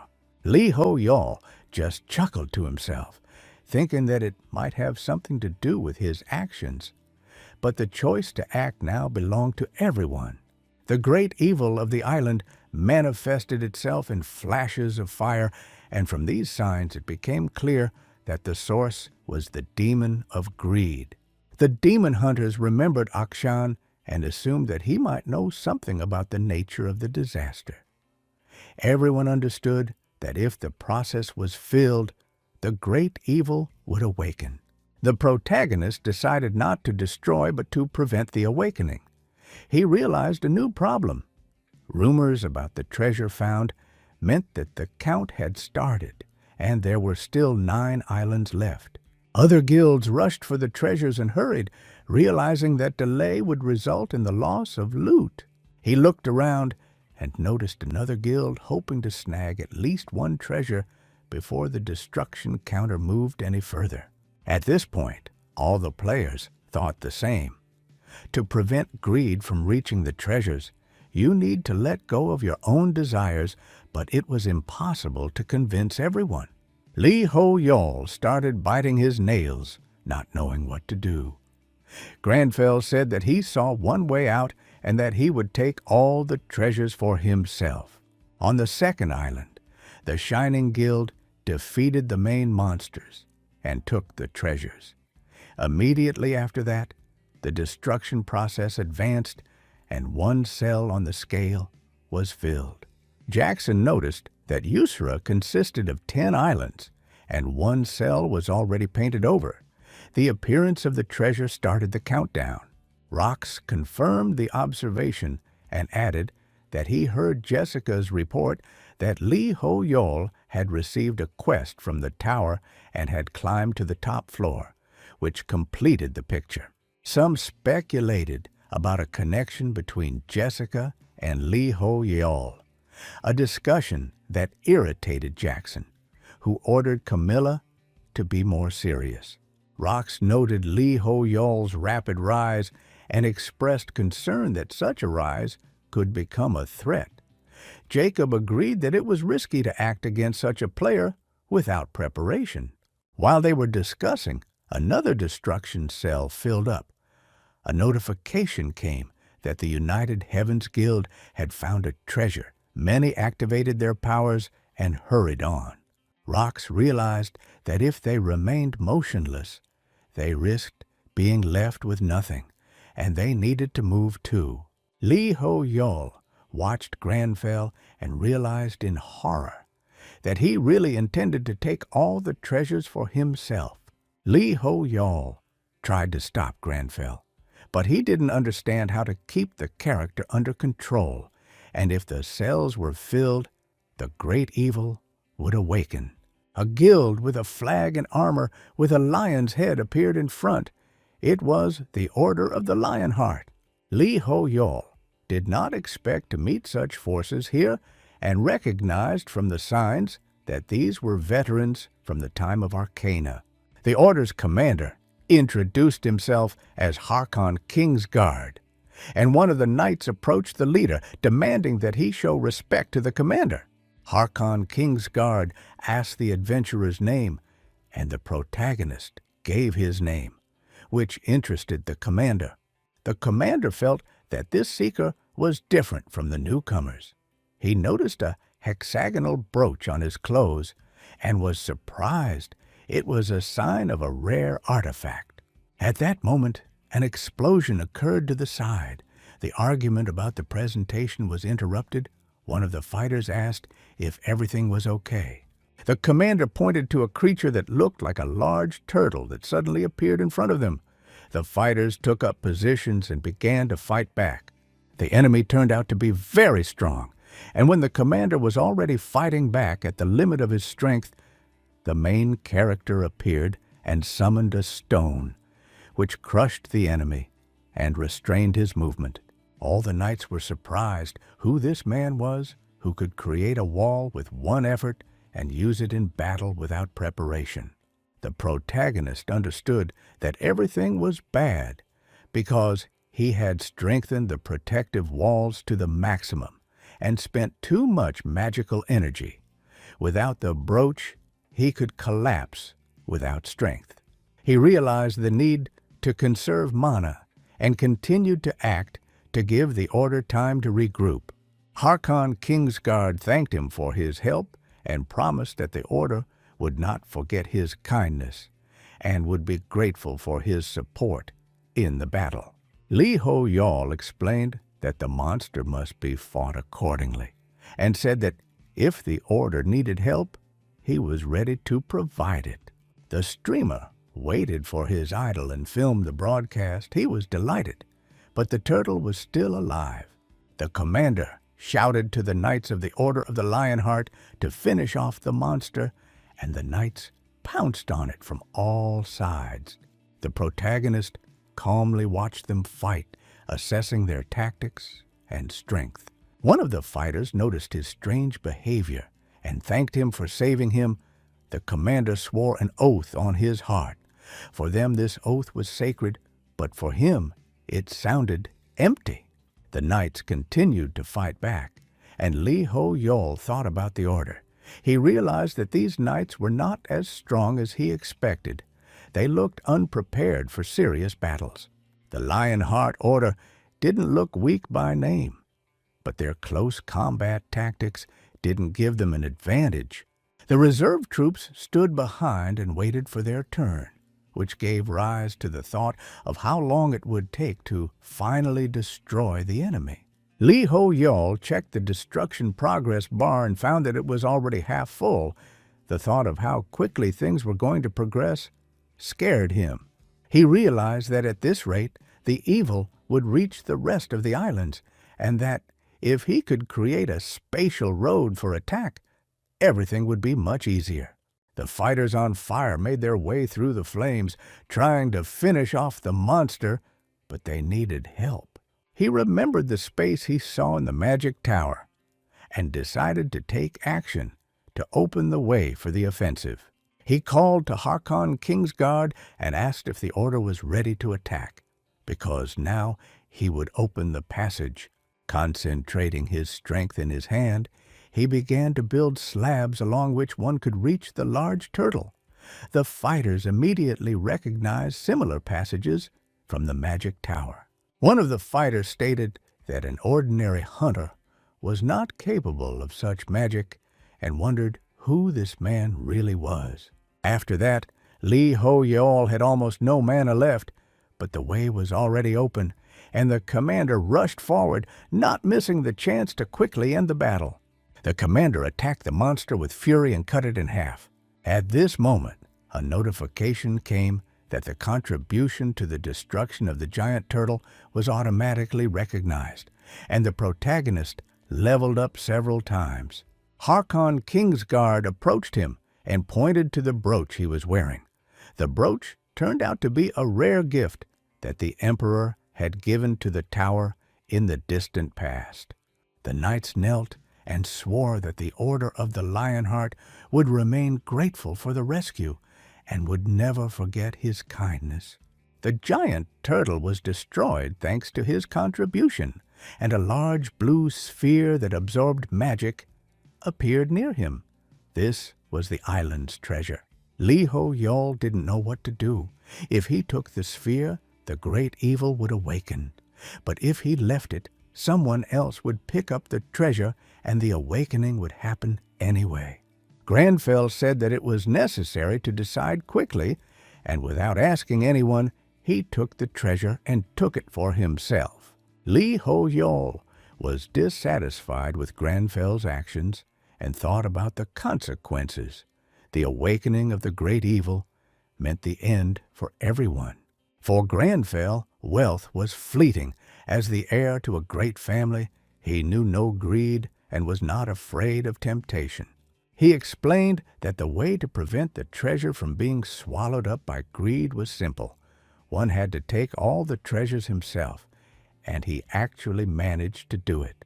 Meanwhile, Kinber watched Lee Ho-yeol and waited for him to collect the remaining treasures.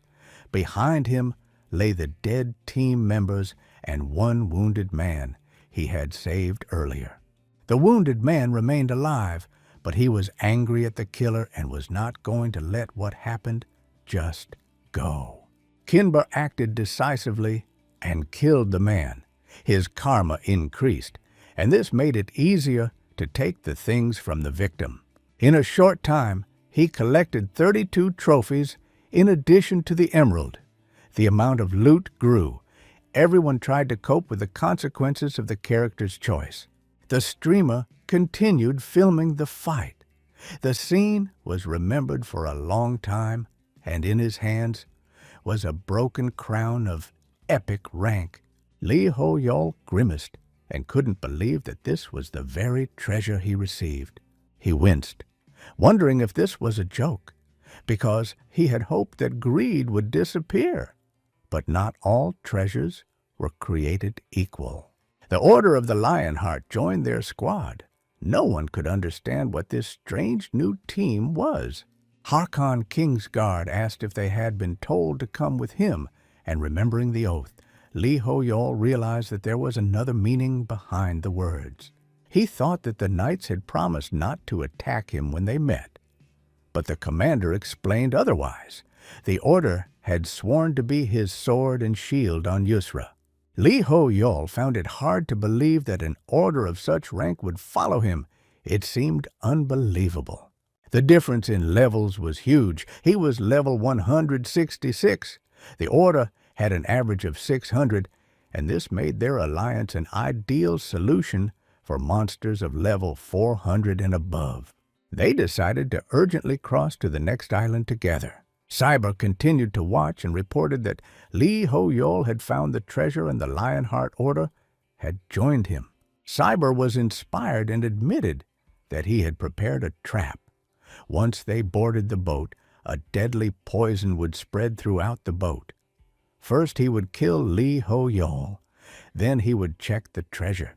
While he was thinking, it seemed to him that some hand grabbed him by the throat. He felt as if his throat had been cut. However, it turned out to be just a vision.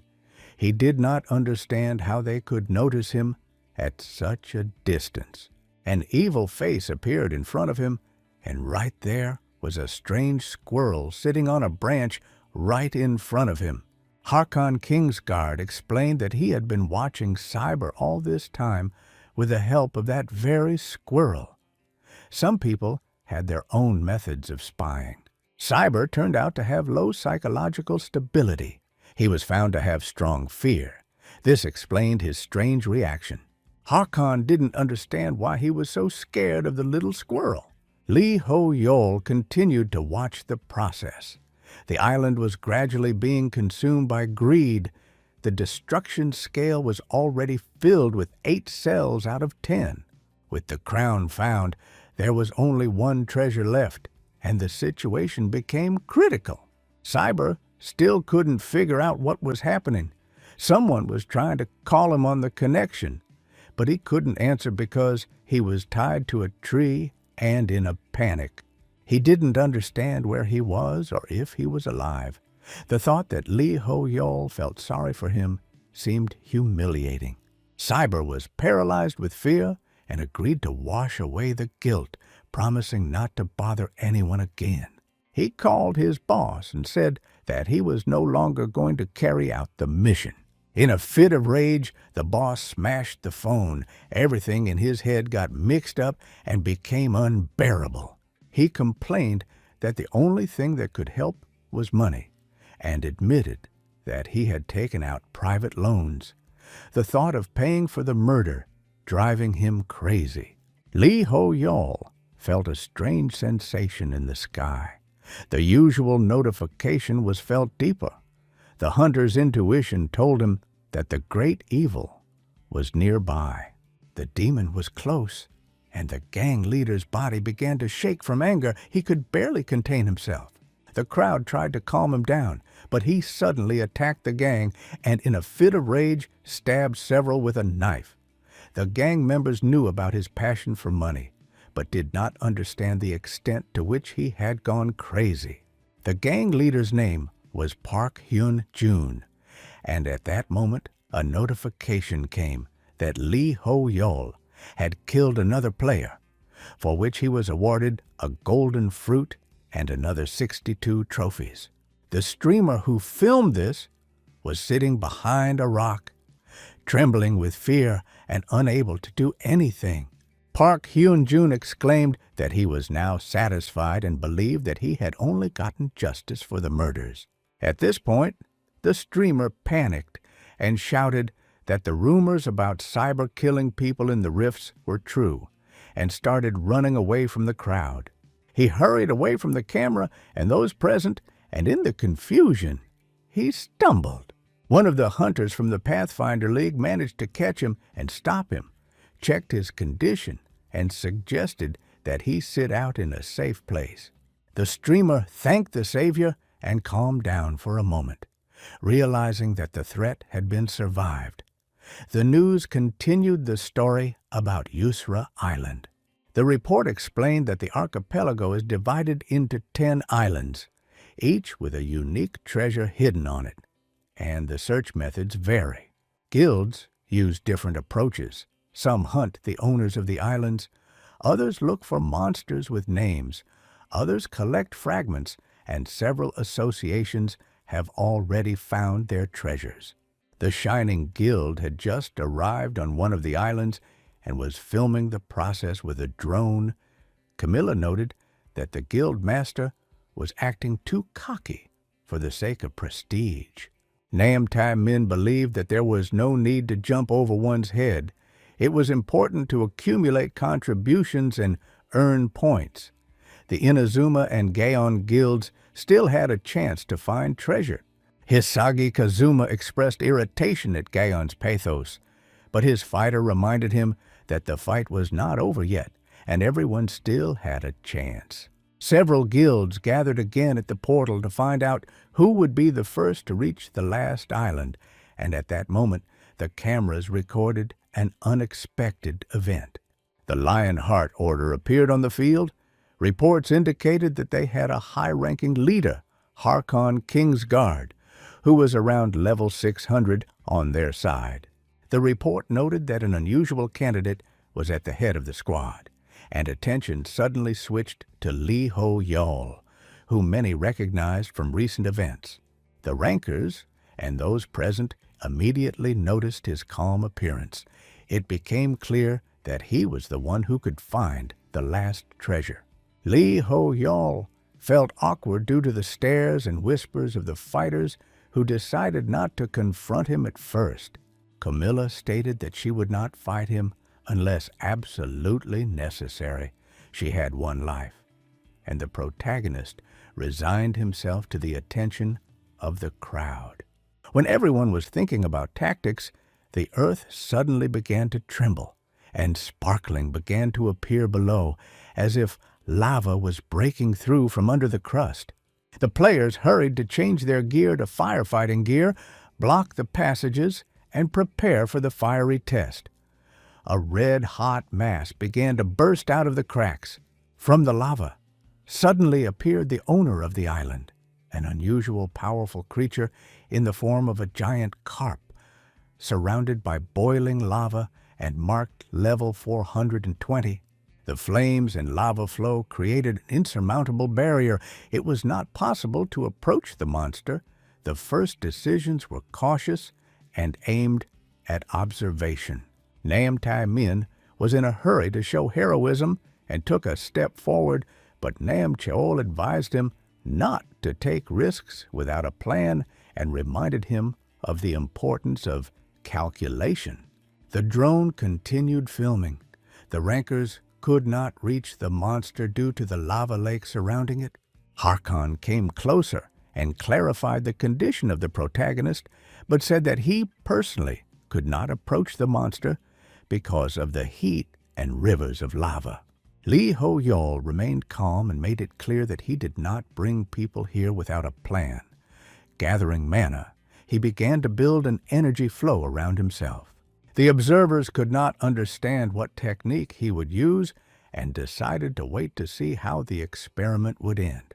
He used the usual pattern of magic, dividing the process into 3 stages, collecting mana, interfering with the natural element, and manifesting the final effect. For him, lava was not inviolable.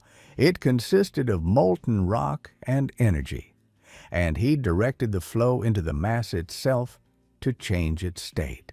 Under the influence of his manipulation, the lava began to disintegrate into large fragments. The stones began to fall as if cooling down and losing connection with the original element. The monster was left without its usual environment and found itself on a dry surface, deprived of lava support and not nearly as invincible as it had seemed before. The situation changed dramatically. The enemy lost its advantage and became vulnerable to attack. Everyone gasped when they saw that the plan had worked, and Lee Ho-yol immediately gave the command to Harkon and his allies to strike the monster while it was vulnerable. The lava around the battle site rose up and froze in the air. The sight seemed incredible. The path to the island's master opened, and Harkon decided to contribute to the battle. Rox was furious at the missed opportunity.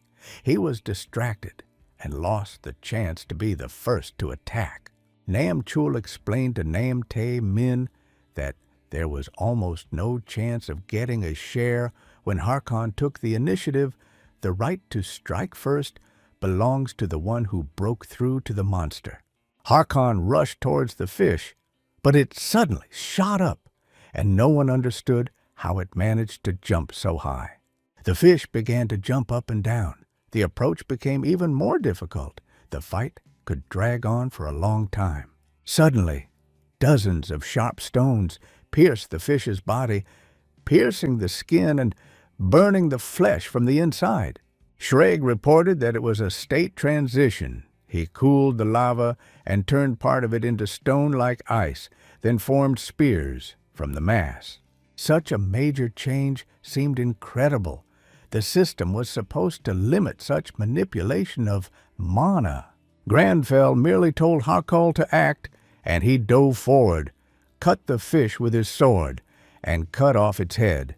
The system message confirmed the victory over the great lava koi, and the participants received notifications about the end of the battle. Rox grabbed his head in shame. The Shining One's contribution was 0. And this hit their reputation. News feeds spread information about the victory and emphasized that Lee Ho-yol and the Lionheart Order were among the main ones. Journalists were surprised by the ease with which Lee Ho-yol dealt with the boss, which caused widespread discussion. Lee Ho-yol himself felt an acute shortage of mana and understood that his strength was at its limit, but the audience could not see this. Suddenly, a sphere appeared in front of him. It turned out to be the island's treasure. The system confirmed that treasure had already been found on another island, and this made him reach for the item with caution. When he took the sphere in his hand, the process of destruction did not begin, and this caused confusion because it was assumed otherwise. Demonic energy began to build up around, and the island seemed to be saturated with the power of greed. At first, we thought that there was a mistake in the calculation, but it turned out that another sphere had appeared. Lee Ho-yol was dumbfounded because one treasure did not cause any effects, and because greed did not touch him when he took it. At that moment, the picture moved to the leader of the gang who had previously killed people and whose gang attacked the streamer. The people who saved the streamer recognized him as a scoundrel and decided to stay away from him. Now everything has taken a new turn. The leader of the bandits found a treasure sphere in himself and did not understand what was happening to him. Then the demon grabbed his head and began to influence his mind. Greed spoke to him and convinced him that he really wanted it, despite his words of denial. Due to low mental resistance, the bandit was unable to resist and fell under the influence of demonic power. Just when greed was about to consume him and he was about to gain power, a knight from the order flew in and pierced the bandit with a sword. The knight checked the streamer's condition and made sure that everything was okay with him. Lee Ho Yol was nearby and insisted on safety. The streamer was incredibly happy about being saved and exclaimed with delight. A lot was at stake on his loss. Despite the serious blow, the bandit remained alive, and the knight asked Lee Ho Yol to give orders for further action. At that moment, the system issued a notification about the creation of a class quest, and deadly red energy gushed out from the bandit's body. The appearance of demonic power confirmed that the treasures had been corrupted by greed and the ancient corruption had begun to activate. The task of the class quest became obvious. It required preventing the revival of greed and preventing the treasures from being touched by demonic power. The destruction had begun, and the threat had become immediate. The salvation of the island and the safety of all present depended on it. The demonic energy compressed itself into its hands and rushed to grab the island, gluing the parts into one mass, and something resembling a golden castle appeared in the center. The glitter spread across the surface, and everyone realized that this was no ordinary treasure.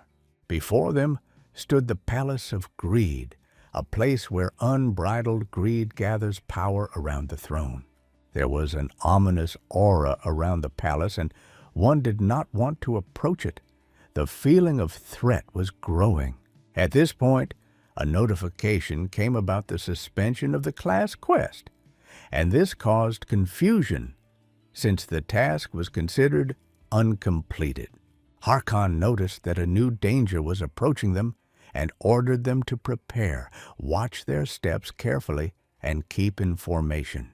Undead creatures crawled out of the ground, and corpse hands slid across the bark. First, a golden castle appeared, and now an army of the dead was emerging. The situation became more complicated. The original goal was replaced by the need to hold back the horde of undead. The class list explained the sequence of actions. First, prevent greed from touching the treasures.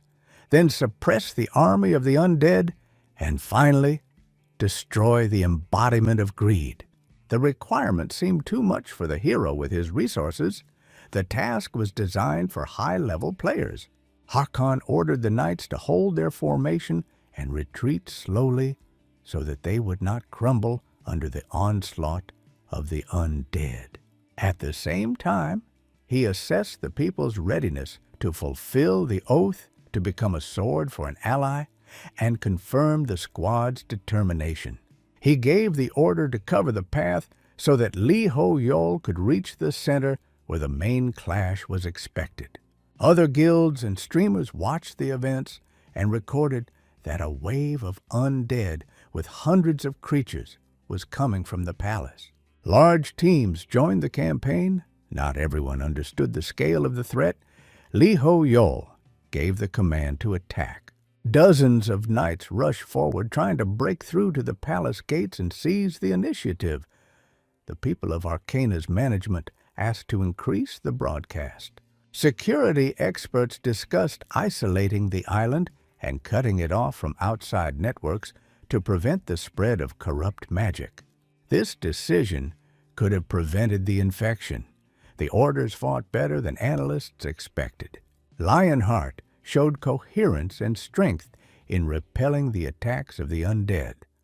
The restoration of mana in the fighters went relatively smoothly thanks to the artifacts. Shrig warned his subordinates that moving forward now would be suicide. Intervention without a plan would lead to losses. He urged them to keep common sense and not rush into a mad attack. But after the first victories, many guilds felt a surge of confidence. They began to use restoration magic, hoping to quickly regain their strength and join the assault. For Lee Ho-yol, the situation remained critical due to the severe shortage of mana. He estimated that he did not have enough resources to suppress the army of the undead and simultaneously deal with the embodiment of greed. The plan was too ambitious for a single person.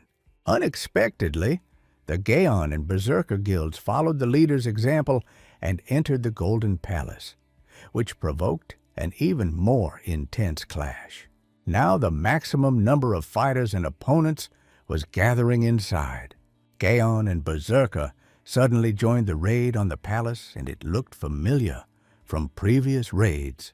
Lee Ho-yol was glad that the allies came, but Granfell was cold and rude, stating that help was necessary. Rin came because they still had a debt to those who helped them out, and she didn't like the rudeness. Nam Chul told his younger brother that this was a chance to impress Lee Ho-yol, and Nam Tai Min tried to be bolder. Lee Ho-yol felt doubt because his partners looked stern and unkind. Harkon ordered the undead to prepare and began to rise from the ground again and attack the formation. He ordered the priests to cast blessings as quickly as possible because only divine power could help destroy the horde. Ren and the other guilds froze as they saw the Guan priests come to support the fight. God's blessing joined the warriors, and their combat capabilities against the undead increased dramatically. Ren was surprised that they managed to get to the place first and apply protection in time, which gave them an advantage. The knights felt that with the blessing, fighting became completely different, and Lee Ho-yol remembered this intervention. Nam Tai Min laughed and raised questions about the buffs needed for combat, but Granfell rudely rejected the idea of faith and looked down on the interference. His words disappointed Harkon, who had expected seriousness and respect for the vow to become a sword for the common cause. At that moment, demonic energy began to concentrate around the palace gates and break through cracks in reality. Harkon remembered the old days when he had sworn to serve in the name of a higher cause, and the memory of the thousands who had died strengthened his resolve. He remembered the stories of the appearance of the leader of the demon army and how 1,000 soldiers fell under the onslaught of darkness. These memories prompted Harkon to declare that the demons had blocked the path to those who should provide salvation, and that only defeating the leader would open the way to an answer. The commander noticed that his faith was shaken, but Harkon renounced his doubts and called the knights to attack for the sake of duty and oath. He led the people into an attack, but at a critical moment, the demons surrounded him with blue energy and began to distort space. Harkon felt himself losing his footing and suddenly found himself in the ordinary world among those watching the broadcast. The knights around him also found themselves outside the battlefield, and the spectators watched in bewilderment as the warrior appeared in their reality. Harkon did not understand where he was, but soon he saw the silhouette of a majestic figure who explained that she had been captured in the form of a demon and was looking for a way to return. The figure apologized for its slowness and asked Harkon to become its sword, promising to support the return of order. Harkon, shocked, confirmed his readiness to fulfill his oath and go to meet the enemy in order to clear the path to salvation. Lee Ho-yol couldn't believe that Harkon had made such a decision, but he began to approach the place where the demon stood, preparing to support the attack. The knights were confused and did not understand why their commander had changed so abruptly. Lee Ho-yol quickly realized that Harkon was under demonic control. A strong mental debuff similar to possession was felt. Suddenly, Harkon found himself behind the main character, and Lee Ho-yol felt the sword rushing towards his throat. At the most critical moment, Nam Tae-min managed to stand next to him and stop the blade, blocking the weapon's path. Nam Tae-min held her position firmly, and thanks to her intervention, the protagonist's life was saved. She was still recovering her mana and could barely act, but her action saved the situation. If it weren't for Nam Tae-min's timely help, Lee Ho-yol would have died that second while trying to figure out who was controlling Harkon. Harkon was fighting with his own fighter at that moment. His subordinates asked him to come to his senses and return to unity. Harkon himself branded his people demons and called them by foreign names that they did not know. The commander shouted that he did not want to listen and intended to launch a frontal attack on his own comrades. The energy around him sparkled strangely, and he began to concentrate a powerful force before dashing. The situation itself became chaotic, and the knights tried to restrain their comrade and at the same time fight off the undead. Lee Ho-yol assessed the situation and looked for a way to neutralize the control over Harkon and protect his allies. The tension was growing, and the outcome of the battle depended on whether they could snatch Harkon from the clutches of the demon. Those standing nearby noticed that his blows were knocking out the soil and creating shock waves. One wave lifted up stones and swept most of them off their feet. When the dust settled, everyone saw that the stone block had collapsed, and in front of them was Lee Ho-yol, standing right in front of the commander with his hand raised to hold back the madness. Stopping a barrage of blows with one gesture seemed incredible, and no one understood where the hero got such strength from. Lee Ho-yol put his hand forward and assumed a calm stance as a sign of urging him not to hit. Harkon stared at him with demonic eyes and froze as if something in his mind had awakened. Among the hazy vision and distorted demon field, Lee Ho-yol appeared as a clear radiance, and it seemed to many to be unlike a normal phenomenon. He assumed that it was an effect of his exorcism skill related to the aspect of resisting mental control. Harkon demanded to be named, and the threat of death became clear because silence could mean only one thing, and the hero's fate was sealed. Lee Ho-yol realized that lives depended on delay and said the name, then took a step and showed a gesture of reconciliation to reduce the intensity and return the warrior's self-awareness. Harkon did not understand the meaning of the gesture for a long time. Then his gaze fell on the brooch in the hero's jacket, a hexagonal artifact, a gift from the tower, which glowed with a white radiance. The memory of the days when Lee Ho-yol saved the order and when Harkon swore to be his sword surfaced in his mind and helped break the knot of obsession. The sudden restoration of sanity occurred instantly, and Harkon became himself for a moment, lowered his weapon, and made a gesture of reconciliation, making it clear that he was true to his oath. A system notification arrived about an increase in the level of the exorcism skill. It became clear that the skill had reached the second level and had shown new properties.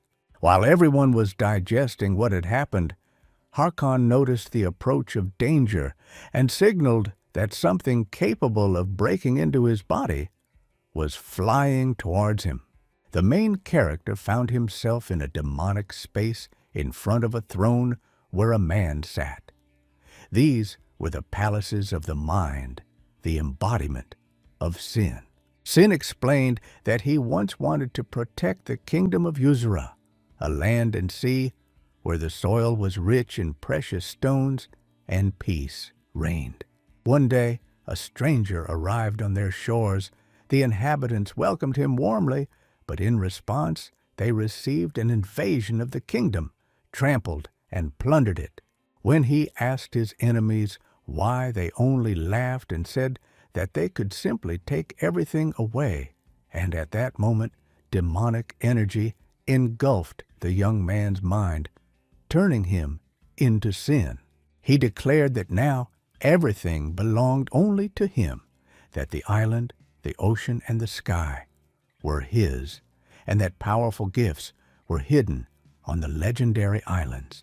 Lee Ho-yol started shouting that riches are futile and said that the only thing he can take away is the pride in the chest, then returned to the real world. Harkon immediately ran up and asked if everything was okay, because the demon had just approached, and Lee Ho-yol immediately began to act. He concentrated the mana in his hand, directed it at the foundation of the palace, intervened slightly, and the palace began to crack. The stones were torn from the ground, the clutches broke, and the entire palace was destroyed into pieces. The blades of destruction tore the debris until it fell completely. The guilds watched and considered Lee Ho-yol a monster because the speed and power of his actions seemed inhuman. The protagonist felt his mana restored in incredible quantities. He gave himself some rest, but Granfell was against it and demanded that greed see the meaninglessness of wealth. The angry Sin turned into a demonic spirit and unleashed demonic energy on the fighters, threatening to engulf them all as dark threads of control began to thicken around them. The fighters realized that they had to endure and ordered the healers to put buffs, but the force worked differently and choked many. Leonie felt suffocated and could not stand the second the gaze of greed turned to her and threatened to turn everyone into undead so that they would stand forever, guarding the wealth. Nam Tae Min thought about the end of his life in despair and received a system message that his assessment was violated due to a desire that he could not control.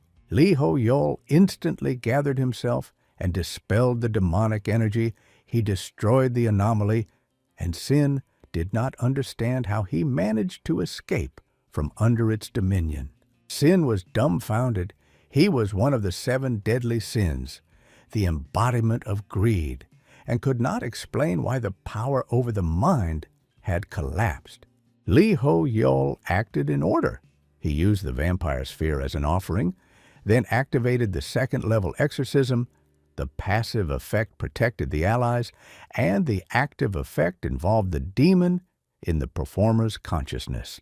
He took the sphere in his hand and cast a spell to awaken the last king of Yuzra, and the monster began to be sucked into the object.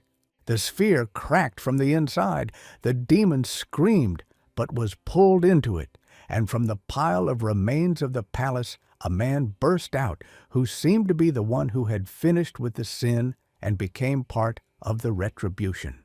The monster exploded, and only one person remained of it. The one who had previously turned into Sin now found himself in the ruins of his fallen palace. Hundreds of notifications about the level increase passed through the hero's body, and the system recorded the increase in parameters, indicating that the exorcism had increased. As soon as he looked back, a hidden quest with a timer came, requiring a quick response. A new task appeared instantly, taking him by surprise. The main character immediately began to carry out a new quest, and in his mind, a task environment opened up where he had to return to the kingdom of Yuzra and encourage the king not to fade away along with greed. Before him appeared a vision of a kingdom and a king ready to commit suicide for the sake of atonement, and 8 seconds remained to place the crown on the ruler's head and restore the will to live. Lee Ho-yol was confused because he did not understand where to find the crown, but he remembered that in one of the treasures he received a broken crown, and it could be used. He took out the crown, put it on the king's head, and felt how energy awakened in the giant's body and filled him with strength. The system issued a notification about the completion of the quest and announced that the secret of the Yuzura archipelago was beginning to unravel. The message instantly spread throughout the world.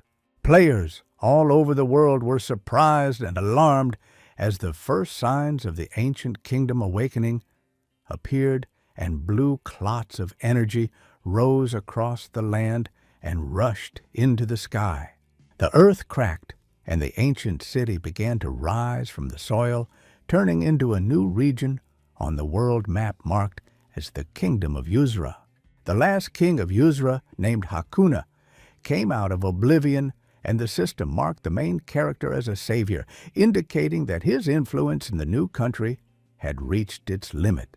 Hakuna expressed his gratitude and asked his name because the situation required official recognition of the good deed. Li Ho Yol felt nervous and understood the need to be vigilant when dealing with the fallen king, but Granfell had spoken his name first and created a formality that had to be respected. Hakuna accepted the formality of promising to remember the name of the Savior and spoke of being obsessed with greed and intending to destroy himself along with sin before a way to salvation was found. He wondered why Li Ho Yol had intervened and wanted to understand what prompted the stranger to save the fallen monarch who had once destroyed his subjects with a mistake. At this moment, Shreg suddenly rushed to the scene, followed by his guild, and confusion arose over their hasty departure. Shreg explained that the emergence of Yuzura was a national renewal and that a new area had emerged on Earth with unimaginable resources and treasures to be explored. He noted that the kingdom hid ancient cities of rare monsters and resources, and that the restoration would bring huge profits to those who first seized the initiative. This explanation spurred the guild's expansionist motives, and Shreg was quick to seize the chance, believing that whoever was the first to collect the resources would gain a colossal advantage. Li Ho Yol expressed the opinion that the right thing to do would be to restore the kingdom and return Hakun to rule, because honor and responsibility are more important than self-interest. The king was struck by the straightforwardness and at first did not believe that anyone was ready to help restore his lost pride. Li Ho Yol explained that everything depends on the king's behavior and how he corrects his previous mistakes, and promised to help if the king really wants to act honestly. Hakuna smiled and said that this is what he wanted to hear, and at that moment a hidden quest opened up, recording the ruler's intention to revive Yuzura and return glory. While people were rejoicing and discussing the future, Shreg declared that restoration could only be achieved through joint efforts, and that his guild would provide any assistance. He noted that he had heard many stories about Li Ho Yol, and it was important to meet him personally in order to coordinate actions and distribute resources. Shreg grabbed Li Ho Yol's hand and shook it firmly, expressing eagerness. But after a moment, his face became embarrassed, and the atmosphere became heavy with awkwardness. Shreg stated that the entire Second Son Guild was fans of Li Ho Yol, and this created a strange, tense atmosphere among those present. Harkon shouted that Shreg had no mana left, and it sounded like an accusation of weakness in front of everyone. Shreg realized that he was fragile in the fight, and that his resources were depleted due to the destruction of the palace and the ritual he had performed earlier. Granfell felt very tired. His anger was strong, but he had spent too much magic and almost collapsed from exhaustion. He wanted to get home and sleep, but ignored the weakness and went to King Hakune with a business proposal, not wanting to show weakness. Meanwhile, the Berserker headquarters discussed Shreg's mistakes. The girls laughed and posted an article about his mistake, increasing the shame and ridicule. Nam Chul ran to his younger brother and said that he was proud of him because restoring the kingdom became their quest and opened up great prospects. Lee Ho Yol heard talk about the cost of restoration and knew that national renewal would bring enormous value to those who took it on. Requests to participate in the project poured in, and many people begged him for a chance to share the resources. The protagonist was exhausted and built a stone hut around himself to find solitude and try to regain his strength. He decided that he would not get home in this chaos and would go to the Tower of Magicians, where he could find shelter and resources for mana. Suddenly, Jessica appeared in front of him. Her appearance alarmed him because she again appeared as if from thin air and looked unusual. Jessica demonstrated the rules of polite Korean greeting. She was clearly preparing for an official meeting and was mindful of her manners. Granfell noted that he had no tea, but Jessica sat down and started a conversation, her questions concerning research skills and intervention in magic. She said that she had watched many videos of him and recognized his skills in matters of research and practical manifestation of magic. The day had been long, and Lee Ho Yol felt that there was much to think about, especially regarding the sin of greed and the nature of his power. He wasn't sure if the exorcism was the same as what he had used and expected that a demon of that order would behave differently in the presence of a demon hunter. Jessica asked if what he was using was really magic of a higher order. Her question hung in the air because the hero remained silent. Lee Ho Yol remained silent for a long time, looking tired and suspicious. Jessica moved closer to his face, trying to read the thought behind the mask of fatigue. Suddenly, Granfell opened his eyes sharply and realized that it was all a dream. In front of him lay a note from Jessica, in which she promised to come next time. The note was simple, and Jessica straightened his hair because it fell on his forehead. This gesture showed concern despite the hero's fatigue. Lee Ho Yol realized that he was exhausted and fell asleep right on his desk. He was ashamed of his own weakness in front of others. At that moment, a research quest came from Marcello, the tower's supreme mage, who invited him to participate in serious scientific work on magic. Lee Ho Yol knew that he had received a privilege thanks to Marcello, and that there would be an inspection after that. But now he felt sleepy and weak. Marcello entered the room and apologized, explaining that because of people's shortcomings, they doubt Lee Ho Yol, and it was important to prove himself in order to earn trust. Lee Ho Yol replied that if people lack faith, he would make them believe, and the willingness to accept it strengthened their resolve. Senior healer Mage Balea Yusia thought of him as a person with potential, but she understood that the sealed third-level magic cast by 3 senior mages would not allow him to enter the desired room. The researcher believed that it was impossible to prove qualification because the third-level protection blocked entry. Unexpectedly, he was able to do what was considered impossible. He knocked down the door with his hand, causing shock and distrust among the magicians. The magicians gasped when they saw how easily he destroyed the third-level defense. Even theorists couldn't repeat such a trick. The power coming from Lee Ho Yol was overwhelmingly strong and did not match his level. Granfell explained that the reason many of the mages had come was to meet in person, and the prank with the door was a test of the elder's readiness to take responsibility. He came close enough to Belia Yusia to frighten her, but in reality he simply passed out from fatigue and fell asleep in the corridor.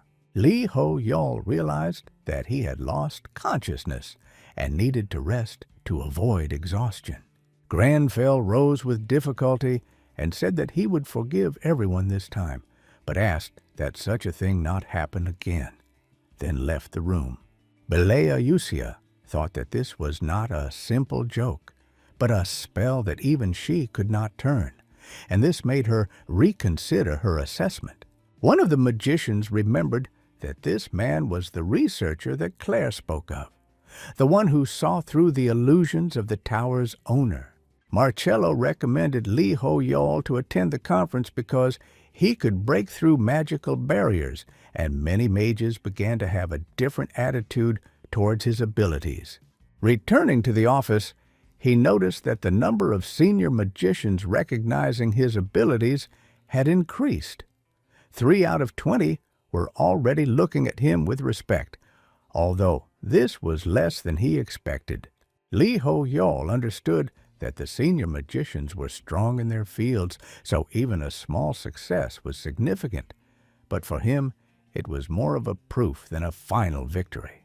He decided to first get some sleep, then hand over the loot from Yusra for evaluation, and only after that begin studying the materials and planning further actions. Suddenly, the piece of paper on the table began to move, and the magical parchment came to life, announcing that Marcello was imprinted on it and that it was a means of communication for magicians for urgent requests. Lee Ho-yol took the parchment and wanted to ask directly, but he pushed it away due to fatigue and irritation and threw it into the trash. The parchment returned to the air and conveyed Marcello's apologies for the rudeness of the senior mages, explaining that the Supreme Masters constantly test their dignity and demand proof. Marcello asked not to worry and admitted that he was wrong to communicate via parchment, noting that everything should have been discussed in person and with respect. Lee Ho-yol thought that the behavior of the senior mages was reminiscent of school fights for status, and considered such tests tiring and not always fair. Marcello explained that the checks were necessary, and that he had been through something similar himself, so he understood how difficult it was for Lee Ho-yol. Granfell listened silently and decided that underestimation was more dangerous than overestimation. Because it was easier to humiliate the underestimated, he preferred to respond with action, not with excuses. He decided that if anyone doubted, he would improve himself and turn the expectations of others into reality through actions, not words. Marcello apologized again and reassured Lee Ho-yol that everything would be fine and that appearing to the senior mages would be beneficial later. Lee Ho-yol knew that he had to earn respect and recognition, but now he felt very sleepy and tired, requiring rest. He realized that his level was below the masters and that it would be difficult to prove his worth, but he did not give up on the attempt.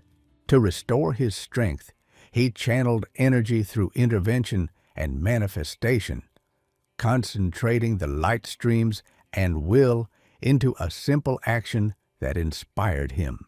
After a short burst, he returned to reality and realized that there was almost no mana left. The powerful ritual and the destruction of the palace had exhausted him.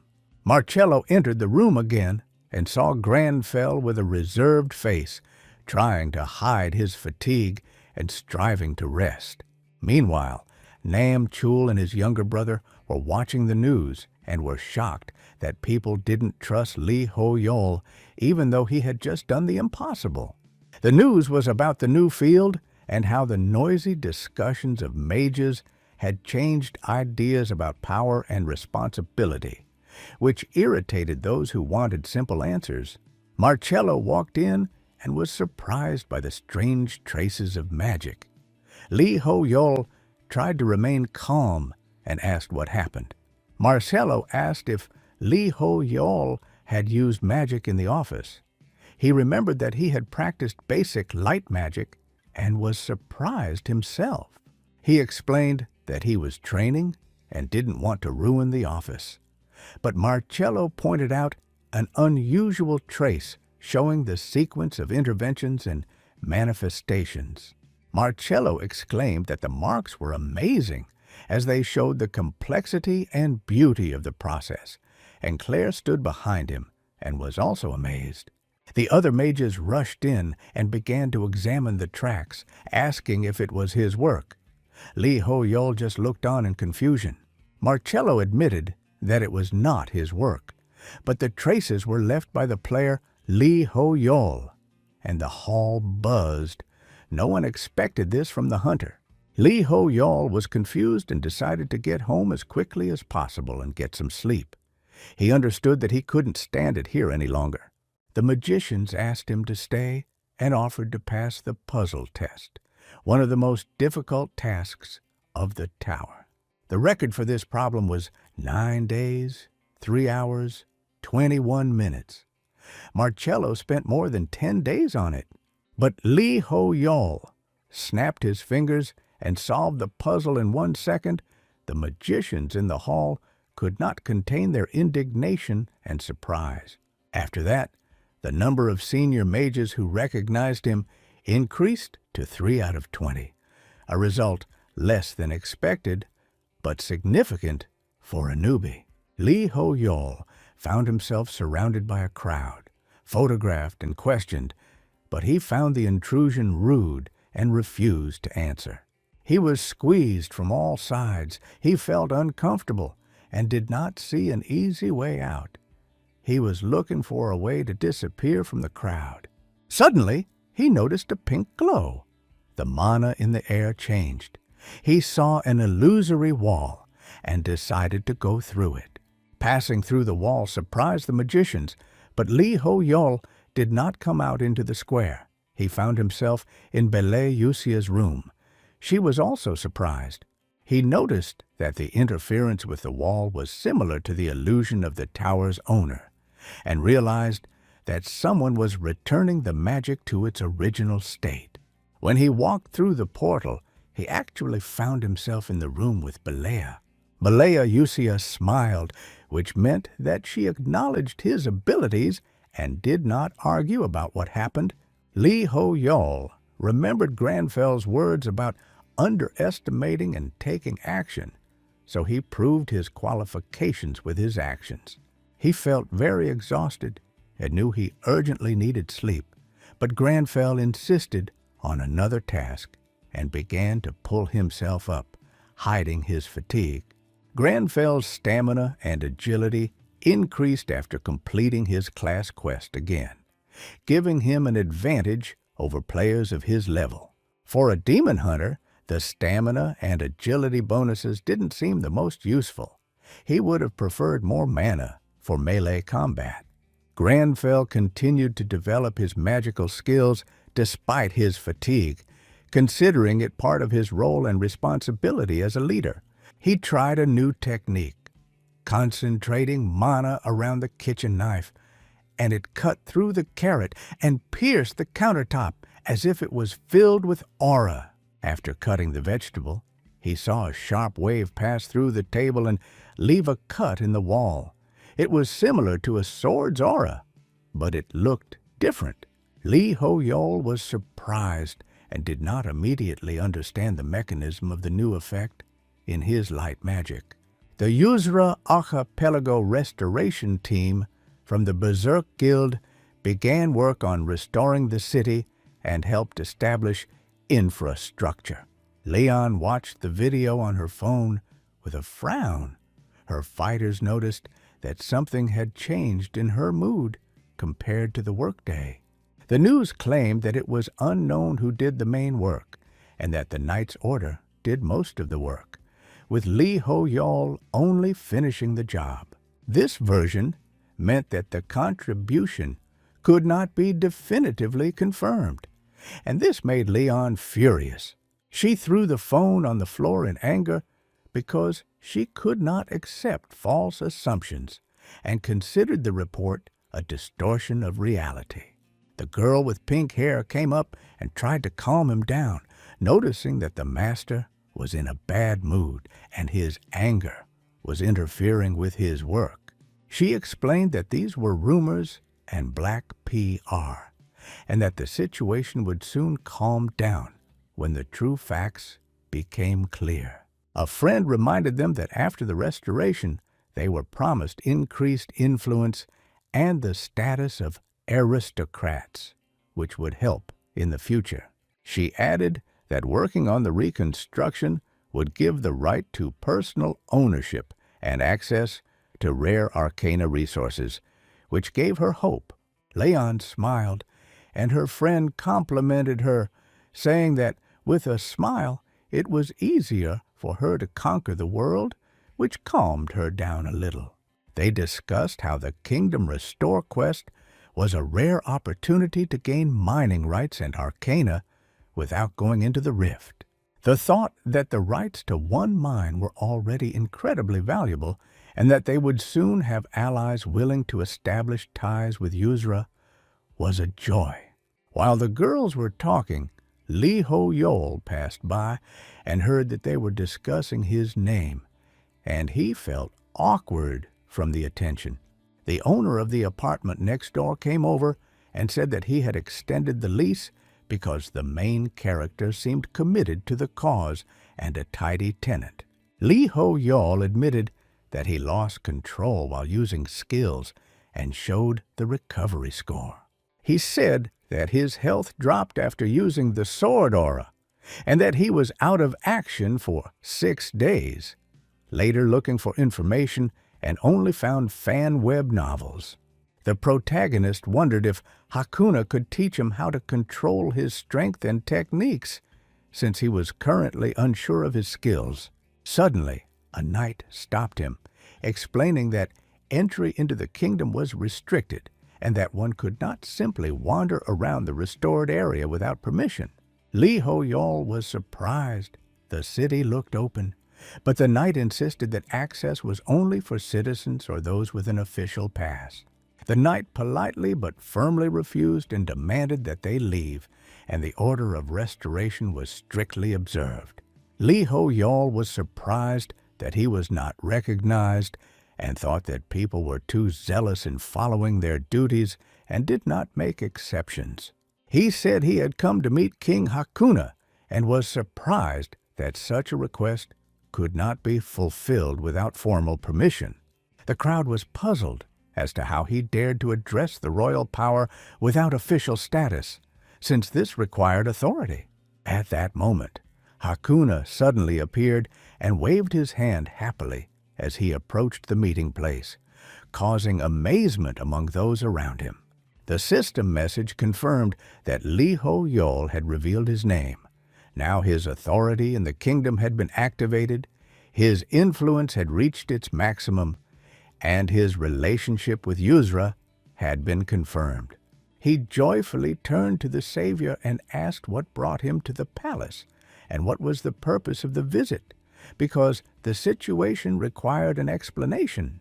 Lee Ho-yol said he needed to see Hakuna and permission to enter, but formalities prevented a direct conversation. Hakuna did not immediately understand because in the kingdom authority had a special meaning and did not coincide with fame. The king asked what he had done and how he was connected with the restoration, wanting to hear everything personally. Yasika Bright of the Lionheart Order was furiously scolding the warriors for their stances, demanding that they hold their swords straighter for combat with demons. She emphasized the need for mastery in every training session. Grand Fell, sitting with Harkon Kingsguard over tea, listened to his desire to understand the light of the sword's aura, noticed in battle. Harkon, surprised, asked if he had actually seen the light, explaining that it was impossible to sense it even after decades without talent. He admitted that Granfell was surprising, but he didn't think it was a coincidence. Harkon said that the sword's aura is not learned at will, and even to see it, one must train with the sword for decades. Li Ho Yol insisted that he was able to manifest an aura and wanted to learn how to direct it with a sword. Harkon called Jessica Bright and ordered her to bring the sword and the lion's oath. Jessica confirmed and hurried to carry out the order. She led Granfell to the stone slab, the Oath of the Lion, a relic of the order created from a unique steel. The slab symbolized the inviolability of the oath and contained 2 scars from the commander and Harkon. When handing over the sword, Harkon offered to leave a 3rd scar as proof of the aura. One of the knights was indignant, but Jessica cut him off, trusting the commander. Li Ho Yol refused the order's sword and took a training sword with a dull blade, surprising everyone. He concentrated his mana and cut the slab, leaving a huge aura scar. The knights did not believe that the magician was capable of such a thing. Granfell calmly asked if that was enough proof. Harkon was amazed and said that Li Ho Yol constantly surprises him, and it is interesting to know the limits of his potential. He decided that it would be better to start by training with the Knights of the Order. Harkon explained that training always starts from the basics. Technique is most important. Jessica Bright, a master of the aura blade, was to supervise the training of the newcomer. Until then, it was forbidden to use aura, so as not to injure the body without endurance. Li Ho Yol agreed and was ready to begin, happy with the commander's attention. The thought that he would learn and gain Harkon's favor encouraged him. Jessica introduced herself as an instructor and announced that the training would be tough and required a change of uniform. She reminded him that even though he had an aura, he was a mage first and foremost, and without stamina, she wouldn't be able to hold out. Everyone raised their swords and began to practice the basics of where the arm tensed at the moment of impact. The hero tried to replicate Harkon's technique in order to gain power and precision. He swung and swept away everything around him, striking with his strength and surprise. One knight asked his neighbor how he was able to repeat the commander's technique. Li Ho Yol explained that he imitated Harkon's movement, causing everyone to be shocked. The knight said that this was impossible because the technique was considered the pinnacle of development, honed over decades. After a couple of attempts, he demonstrated a perfect reproduction of the technique, and everyone recognized his talent. Jessica turned pale and admitted that he had exceeded her expectations. Harkon realized that this was a rare gift and decided to take him under his wing. He suggested that Li Ho Yol come under the wing of the order. Hakuna approached the commander and expressed concern for the health of the savior, offering to clear the area and create shade. He ordered the sand to be removed, trees to be planted, and the site to be made safe. And Harkon was surprised by the king's concern. He decided to go through training with the newcomer to set an example.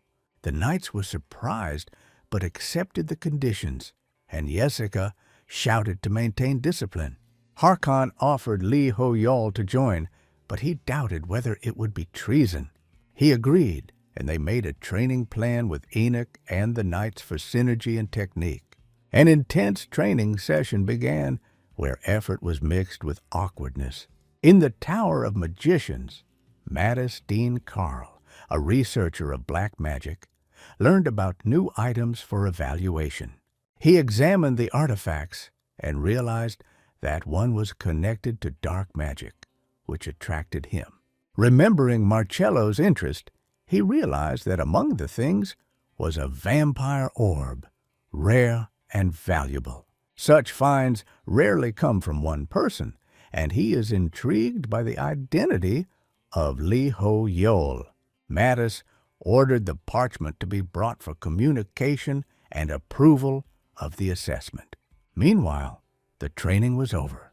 The knights were tired, but the hero continued to exhaust his body for the sake of the quest. Granfell felt exhausted, but he knew the mission required sacrifice. Harkon was inspired and suggested running another 20 kilometers for the sake of conditioning. Lee Ho-yol saw the increase in parameters. The fatigue retreated for a while, but he still wanted to sleep. He tried to explain that he needed sleep, but the parchment arrived with news from Mattis. Parchment reported that Mattis was ready to provide the results of the assessment and requested the rental of the vampire sphere. Mattis said that the sphere is a unique rank, level 400, and its properties are related to blood magic and damage. He explained that the sphere was rare and used by demons, so renting it was justified. Lee Ho-yol realized that he couldn't use it himself, but the rent was reasonable. He allowed the sphere to be rented and decided to discuss the return of the brooch later. Mattis went on to report other finds, including a high-quality emerald. He said that emerald restores stamina and is good for crafting. Unique grade koi silk scales are valuable for crafting fire, evasion, and aesthetic items. Mattis asked about her rent, and Lee Ho-yol thought about a new characteristic of aesthetics. He agreed to rent the scales and asked for an emerald for decoration and the scales for a scarf. Mattis warned of the high price, and Lee Ho-yol realized that rarity would determine the value. Granfell intervened and said that the price was not important. He expected a better result. Mattis was pleased with his approach and realized that Marcello had made the right choice in choosing Lee Ho-yol. Lee Ho-yol decided that the conversation was over and that he urgently needed some rest. Mattis left a note and suggested meeting at the Hanging Gardens to discuss the lease. Lee Ho-yol fell asleep immediately, and Mattis decided not to disturb him, leaving a letter. Dawn rose over the Yuzra archipelago, and the hero continued his daily training, strengthening his endurance. The loads became lighter. He got used to the rhythm, not missing a single repetition. Mattis realized he had not received an answer and flew back, politely asking for a meeting. He suggested meeting in the gardens tomorrow to discuss the results and the lease. Lee Ho-yol replied that he was currently busy training his sword aura and couldn't be distracted. Mattis specified the time frame, and the hero agreed to meet in 2 days at 1 o'clock in the afternoon. Lee Ho-yol was surprised by the willingness to make time, since he had planned to sit in the tower for work and training. He didn't want to seem obligated, but he agreed and continued his studies, seeing the benefit of discipline. Harkon said that there was nothing more to teach at the basic level. Now the path of martial enlightenment was needed. The hero was surprised since he had only just started, but Harkon insisted and asked to show the basic techniques. He assumed that if the hero did not maintain the technique using the strength of his body, he would become exhausted again. Lee Ho-yol thought about it and realized that the aura was similar to magic and manifested regardless of class. He felt a new flow of energy, and a blue aura lit up around the sword. After the experience, he realized that stability requires discipline and constant training. Even after yesterday's training, he continued to exercise in the morning, not wanting to stop. Harkon recognized pure talent and offered to guide him to the end of the sword's path. Lee Ho-yol said that he doesn't want to go completely down the path of the sword, but if he has to, he will accept it. Harkon happily agreed, and the knights were inspired and began to repeat the exercises. Yasika realized that the students had not reached the level and admitted that she had never met such a genius. She hoped to stand next to the masters and resigned herself to the gap in strength. Enoch felt embarrassed because Lee Ho-yol was far ahead, but he decided to train so that he could catch up one day. Harkon was pleased with the knight's enthusiasm and proud of their growth. Lee Ho-yol thought about it, because Harkon said that he was already ready for a real fight, but he doubted the goals. The low-level monsters were gone. He was looking for a suitable opponent to test the aura. Suddenly, he noticed a level 300 silver leopard, and the system warned of a 74 level difference. The natural enemy skill didn't activate, and this scared him, because a mistake could cost him his life. He realized that the fight was mortally dangerous, and decided to use strategy to limit the enemy's mobility. Luckily, the captain of the Shadow Mercenaries, Kichi, intervened, clearing out some of the monsters and trying to figure out where the fighters had disappeared to. She noticed that 9 out of 10 members of her squad were missing, and she did not understand where so many animals came from. While she was looking around, her attention was drawn to Lee Ho-yol in battle with the silver leopard, and it seemed like he possessed a sword aura of an unusual level. She thought that there was much to learn from such a fighter, and that his swordsmanship was different from that of ordinary adventurers. Kichi decided not to interfere. Her squad was exhausted, and intervention could only hinder. She remembered her purpose and promise to the Order, putting aside personal interest for the sake of duty and influence in the new kingdom. She realized that by restoring Yuzra, she could raise her status and become an aristocrat, and hurried to the gathering place. Lee Ho-yol grabbed his head, realizing that his condition was far from ideal and the sword aura might not last long. He knew the difference in levels made the fight risky, but he relied on technique and the ability to control the enemy. He remembered that he could limit the enemy's mobility with magic and then attack, which gave him confidence in his tactics. When the leopard pounced, he fought back, and the moment the paw approached, he prepared for the worst. Granfell stood calmly and confidently swung his sword, cutting the leopard in half with one blow. The blow was so clean that even the difference in levels did not prevent the enemy from being cut down, proving the power of the aura. The day of the meeting with Mattis Dingkarl arrived.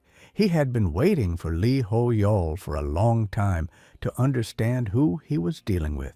Mattis was a senior magician, a researcher of black magic, who had spent many years trying to prove the value of unconventional ideas. When Lee Ho-yol appeared in the gardens, Mattis felt the earth tremble as if his arrival had caused a resonance. Lee Ho-yol looked tired after working with the aura, but he bowed his head and said that it was nice to meet you. Mattis suggested sitting down and concentrated the energy in the rings. The air darkened with vibration. The color of the magical aura was unusually dark, and Mattis admitted that he had never seen such a rich signature in living magicians. Lee Ho-yol felt an anxious response, but he didn't immediately understand what exactly had interested the senior mage so much. Mattis spoke about his childhood, the ridicule of his peers, and the day he dropped a box of rare ingredients. His voice reflected years of struggle as he spoke of the scientific community scoffing at and dismissing any ideas about dark mana. He tried to convince his colleagues to see black magic as a working tool, and not just a taboo. Mattis recounted how he proposed the name black magic and tried to prove its benefits, but was met with contempt. He told of years of shame, of his research failing because he was left alone. Mattis acknowledged that meeting someone sensitive to black magic could open up new horizons. Lee Ho-yol noticed that his rings responded to Mattis and realized that his aura looked unusually dark. Thoughts of the past came flooding back, and he realized that he couldn't help but think about what he wanted to hide. Lee Ho-yol grabbed his head. The words about dark mana brought back memories of shame and he felt awkward. Granfell noted that Mattis had entered too personal space and called it immodesty. Mattis apologized, acknowledged his rudeness, and explained that his passion for research had made him forget about tact. He promised to report his mistake to the elders and take steps to restore trust. Lee Ho-yol accepted the apology, saying that a scientist's curiosity is more important than formalities, especially in science. The conversation turned to the essence of black magic. Mattis said that its source is closely connected with the past of the magician. He explained that black energy is born in the heart, and the more difficult the past, the stronger the mana. Mattis was surprised to see the depth of Lee Ho-yol's sensitivity and wondered what trace had given rise to the power. Lee Ho-yol felt ashamed. Memories of the past washed over him, and he pulled away for a moment. Granfell noted that discussing someone else's history when first meeting them is unpleasant and violates respect. Mattis admitted his mistake, apologized again, and promised to be more careful. The conversation became professional, and Mattis suggested studying black magic together. He noted that collaboration with Lee Ho-yol could lead to a breakthrough in intervention research. Lee Ho-yol explained that he only had an hour before he had to return to training. Mattis agreed and set up a meeting 2 days later to discuss details and artifacts. The number of senior magicians who acknowledged Lee Ho-yol increased from 8 to 9, and Mattis was included among them. Lee Ho-yol realized that if he lingered, Mattis might grab him and decided to leave after apologizing. Returning to his office, he again immersed himself in books to relieve tension and organize his thoughts. Soon, a message arrived from Marcello, congratulating him on his confession in the tower, which brought relief and fatigue. All the senior mages followed Mattis's example and recognized his class, which meant an increase in influence. Lee Ho-yol realized that formal recognition came quickly, but with it came increased responsibility. The news reported that Yuzra began to attract large investments. The Gowan and Berserk guilds actively invested. Experts said the decision to invest was wise and the benefits would be long-term, adding to the excitement. The Gaon Guild suddenly rose in the rankings, increasing competition between associations and investors. At the Nam House, the two brothers were watching the news. Nam Tai Min Riley noted that their success was partly due to Lee Ho-yol. Nam Chul believed that Lee Ho-yol's contribution was decisive and that the chance should be used to complete the recovery quest. The news discussed the behavior of the Mythology Guild and the reaction of the National Assembly, which surprised observers. There were rumors of negotiations between the masters and the deputies, which caused disputes about morality and the future distribution of resources. The leader of mythology, Bik Yi-sol, decided to cancel her plans and head to Yuzra to strengthen the guild's position. She called the secretary and asked to postpone the meeting, explaining the urgency of the visit. A new function appeared in the Mage Tower, but Lee Ho-yol didn't understand its essence. Suddenly the phone vibrated, and he didn't understand who was writing. These were his sisters, but he did not understand why they needed to write at this time. Lee Ho-yol guessed that this was a message from the Tower of Mages and made a magic parchment. Parchment introduced himself as the senior Mayan mage, apologizing for his persistence. She reported that now, working with the Supreme Mage, he was almost at the same level and prepared what she had promised.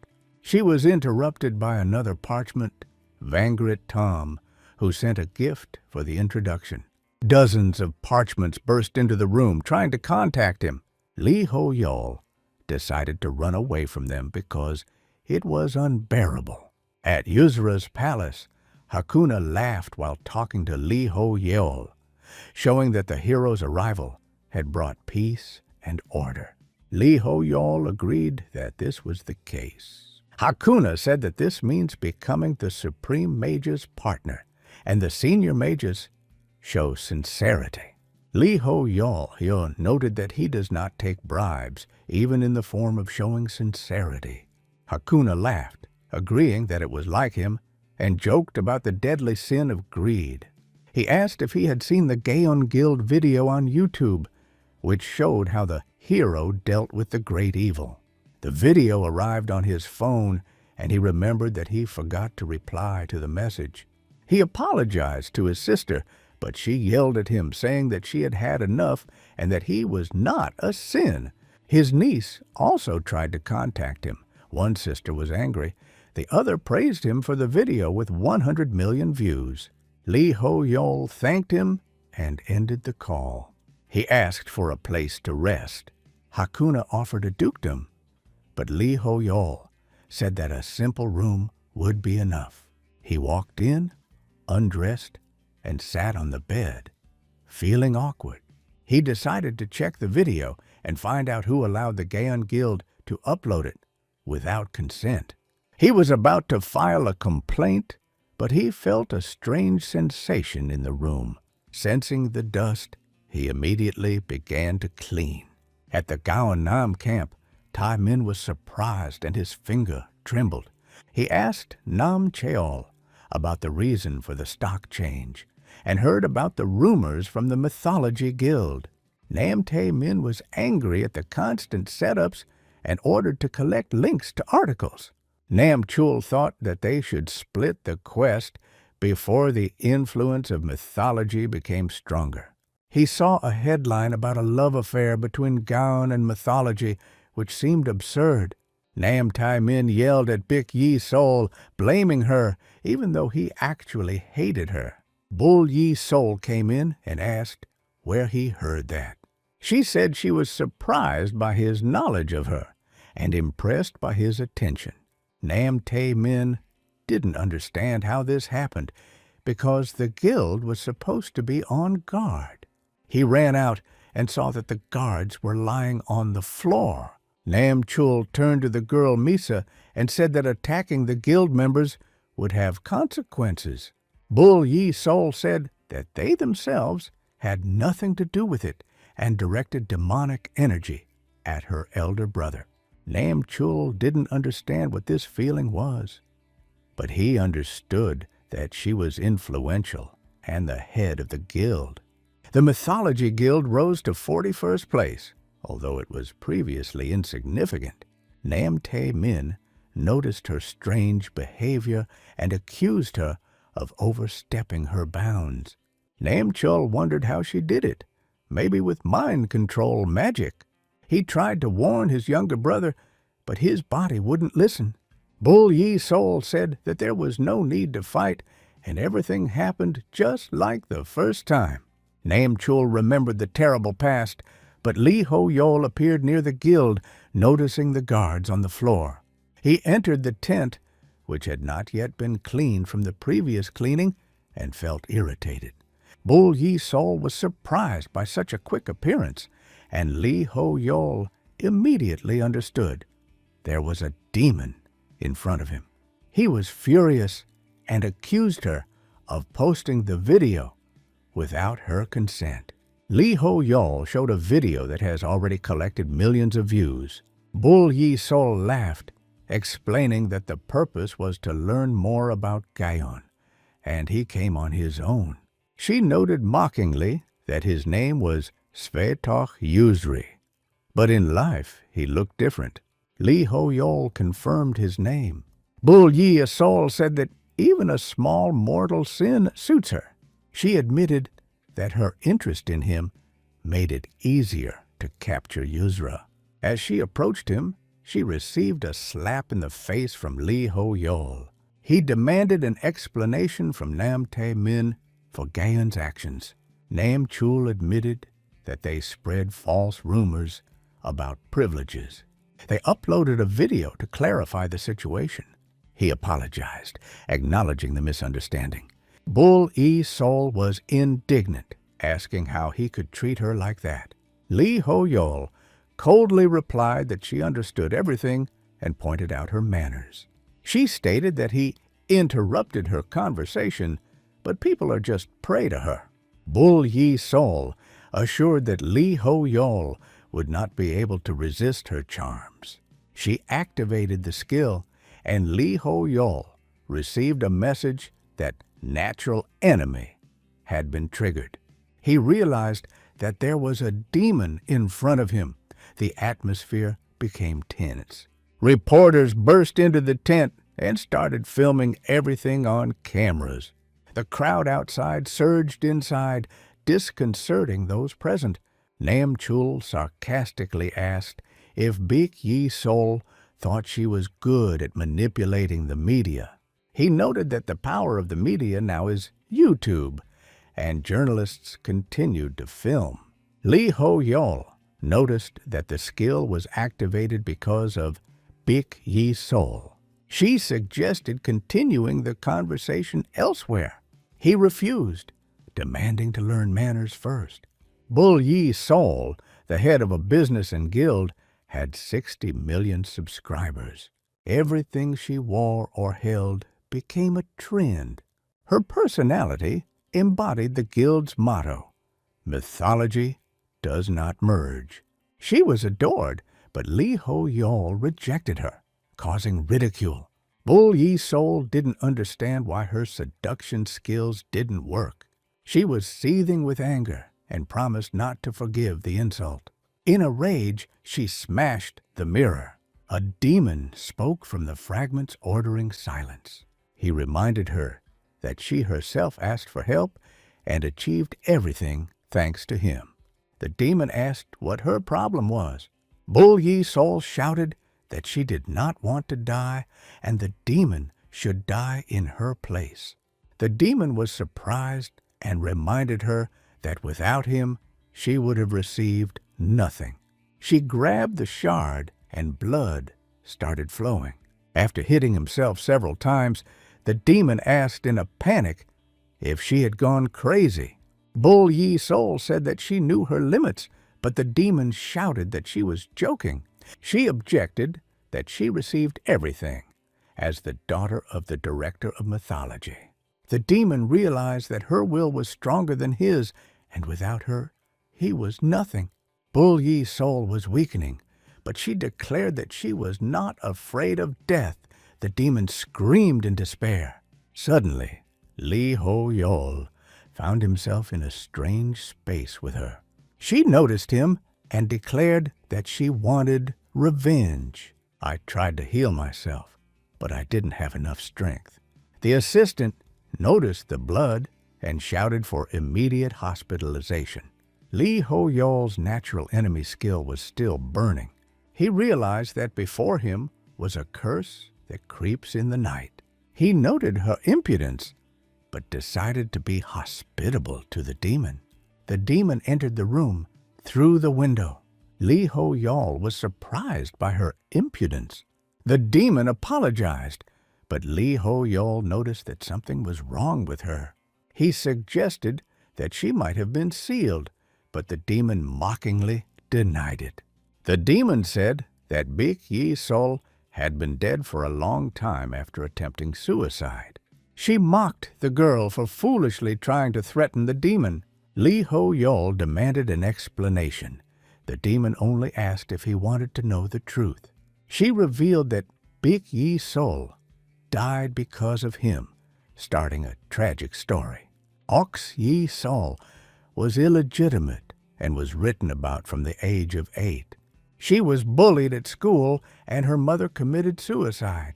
Her father called her a mistake, but accepted her so as not to leave her without parents. The demon told how Ox Yi Sol awakened her hunting abilities and her father forced her to work. She tried to earn his love and take revenge, but she turned out to be empty. The demon promised to repay Lee Ho-yol, but she died in vain. Lee Ho-yol ordered her to be silent, calling the demoness pathetic. His pressure proved too much for her mental strength. The demon experienced horror from the abnormal status. Lee Ho-yol shouted at her to run, stating that he would not negotiate. He came out of the bloody space. The exorcism skill was activated. He saw a child who looked like Granfell in the mind chamber. I tried to get closer, but felt a sharp pain in my heart. Returning to reality, he saw Granfell performing an exorcism ritual. He realized that synchronizing with Granfell's past caused the same emotions. Lee Ho-yol stood in front of Bik Yi-sol's body, determined to destroy all the demons. He could not forgive the demoness for insulting and mocking her victim. Despite the demon's attacks, he released dozens of magical blades. The demon in the body of Bull Yi-sol managed to bow her head, preparing for death. Demonic energy flared up, and the body fell to the floor. Lee Ho-yol walked up to her and asked if she could hear him after seeing her pride.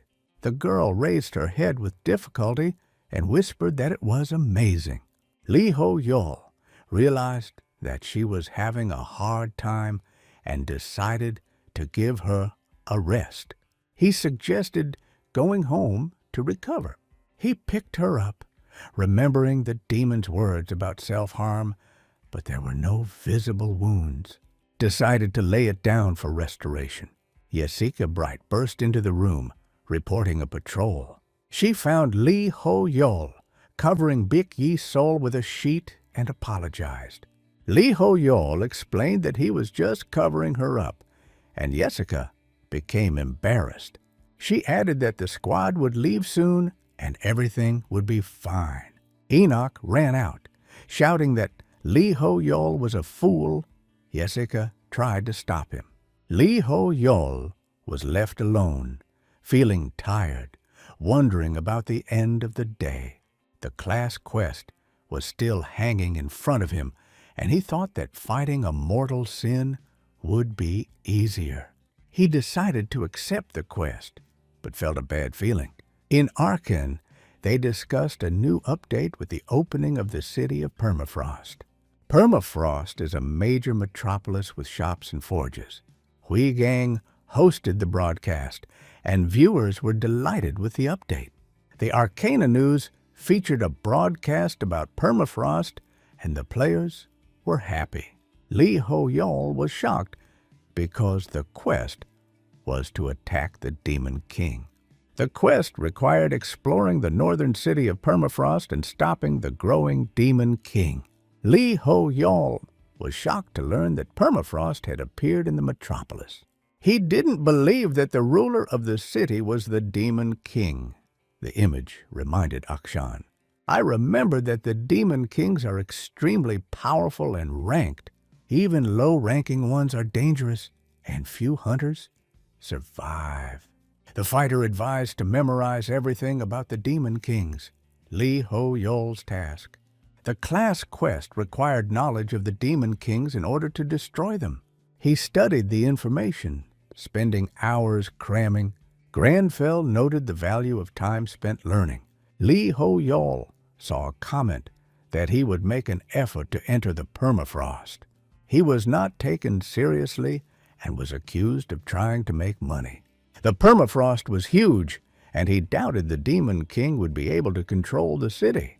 I decided to check the items from the Tower of Mages before the trip. The delivery bird reported that the order had arrived and asked for his name. Bird complained that contactless delivery makes work more difficult. Lee Ho-yol was surprised by the manner of communication and was happy with the timely delivery. The package contained a pure emerald ring with stamina restoration. The ring restored health when receiving damage without any additional conditions. Lee Ho-yol acknowledged the quality and value of the ring. Billions, possibly trillions. The second item is a koi scale scarf with the effects of increasing affinity, fire, and aesthetics. Taking the handkerchief, he was struck by its magnificence Granfell approved of the choice. He realized that such masterpieces were worth billions. Taking the payment letter, Lee Ho-yol panicked, fearing that he would lose everything. The aesthetics characteristic was unlocked. Granfell was pleased. Lee Ho-yol didn't know what to do with the points he got for exercising the succubus. Marcello sent a vest that matched the scarf perfectly. He felt lucky, but received a new quest: attack on the Demon King. In Japan, the Inazuma Guild is worried about Gaon's loss in the rankings. Leader Hisagi Kazuma called it a disgrace and promised to fix it. The fighters warned of possible harakiri. Hisagi confirmed his determination. He learned that permafrost had appeared near Hokkaido and declared it a secret. He explained that the government would give time to influence permafrost. The fighters asked about the access block. Hisagi called permafrost a city of barbarians. He vowed to rectify the situation and sent the guild to Hokkaido. Speaking with the analyst, he demanded responsibility for his frivolity. The journalist informed the director that news about Merzlot was already online. The Shining and Berserker guilds immediately headed to Hokkaido. Permafrost was a base for the barbarians, with shops and forges, an important event. The adventurers gathered at the portal in Hokkaido. Namtai Min was furious. Namchol didn't understand what was happening. The guards were demanding passports. The guards refused not only Gaon, but all the guilds. Inazuma was in a hurry to get ahead of the others by at least 10 minutes. When they arrived, they were horrified. The city was full of cruel demons with claws. Hisagi Kazuma encountered a monster and realized that he should have been afraid all along. A few hours earlier, at Lee Ho-yol's residence in the Yuzura archipelago, Bik Yi-sol was still sleeping, but the protagonist woke her up. She jumped up abruptly, surprised to be alive, and couldn't figure out when she'd lost consciousness. Hoping she hadn't embarrassed herself too much, clutching her head, she suddenly burst into tears, remembering how he called her amazing and declared that she owed him her life, asking how she could now pay for all the inconvenience he had caused. Lee Ho-yol, while looking at the class quest, realized that the Demon King had begun to act in the permafrost. But the quest progress bar remained empty, and he wondered if it would only appear upon arrival. He decided that he had to go, but first he wanted to make sure that Bull Yi-sol was okay. She had already woken up and was waiting for him, thanking him for saving her and sincerely apologizing for the trouble she had caused. She declared that she was ready to pay in any way, even with her heart or dignity, if he wished. Granfell thought about it and decided that he could ask for payment for the items made in the Tower of Mages by taking out an envelope with a request for payment. Lee Ho-yol was overjoyed, thinking that he would escape debt and become rich. But upon opening the envelope, he discovered that the Tower of Mages does not charge a fee to mages of the supreme level and above for striving for the stars. He was surprised that the items were free, assuming it was due to the tower's new feature, and mentally thanked Marcello. After some thought, he decided to ask for mythical rank tea. But at that moment, Harkon Kingsguard entered the room, surprised that Lee Ho-yol already had a guest. Harkon mentioned the rumors about Enoch bursting into tears after Lee Ho-yol rejected him and confirmed that they were true. King Hakuna followed Harkon in, declaring that he had come to discuss important business with their savior, and the knights escorted him here. Lee Ho-yol felt that more and more people were coming to him each time. Bull Yi-sol, apologizing for the late introduction, introduced herself as the master of the Mythology Guild and greeted the king and his retinue. Harkon, turning on the diplomacy mode, called her a beauty, as they say about her. Hakuna, apologizing for the late intrusion, said that he came for Lee Ho-yol's wise advice. He said that a resident of Arcana had recently settled in Yusra, wanting to start from scratch, but his past behavior left much to be desired, and the king wanted to entrust his fate to Lee Ho-yol. He offered to bring the man, but added that the guests sneaking around his kingdom at night must leave. Lee Ho-yol froze, realizing that Hakuna was referring to Bul Yi-sol as the uninvited guest. He called her over and suggested that she return home, writing down how far mythology was willing to go for Yusra's sake, and bring the recording to the next meeting to make amends with Hakuna. Bul Yi-sol got the hint and was happy about the prospect of meeting again, but Lee Ho-yol noticed her reaction and froze. She explained that she was harboring sinful thoughts, but he only turned away and apologized to the king, saying that he had to leave immediately. Hakuna, not understanding, asked why he was in a hurry, and Lee Ho-yol explained that it was because of the permafrost. Harkon was surprised and asked for clarification.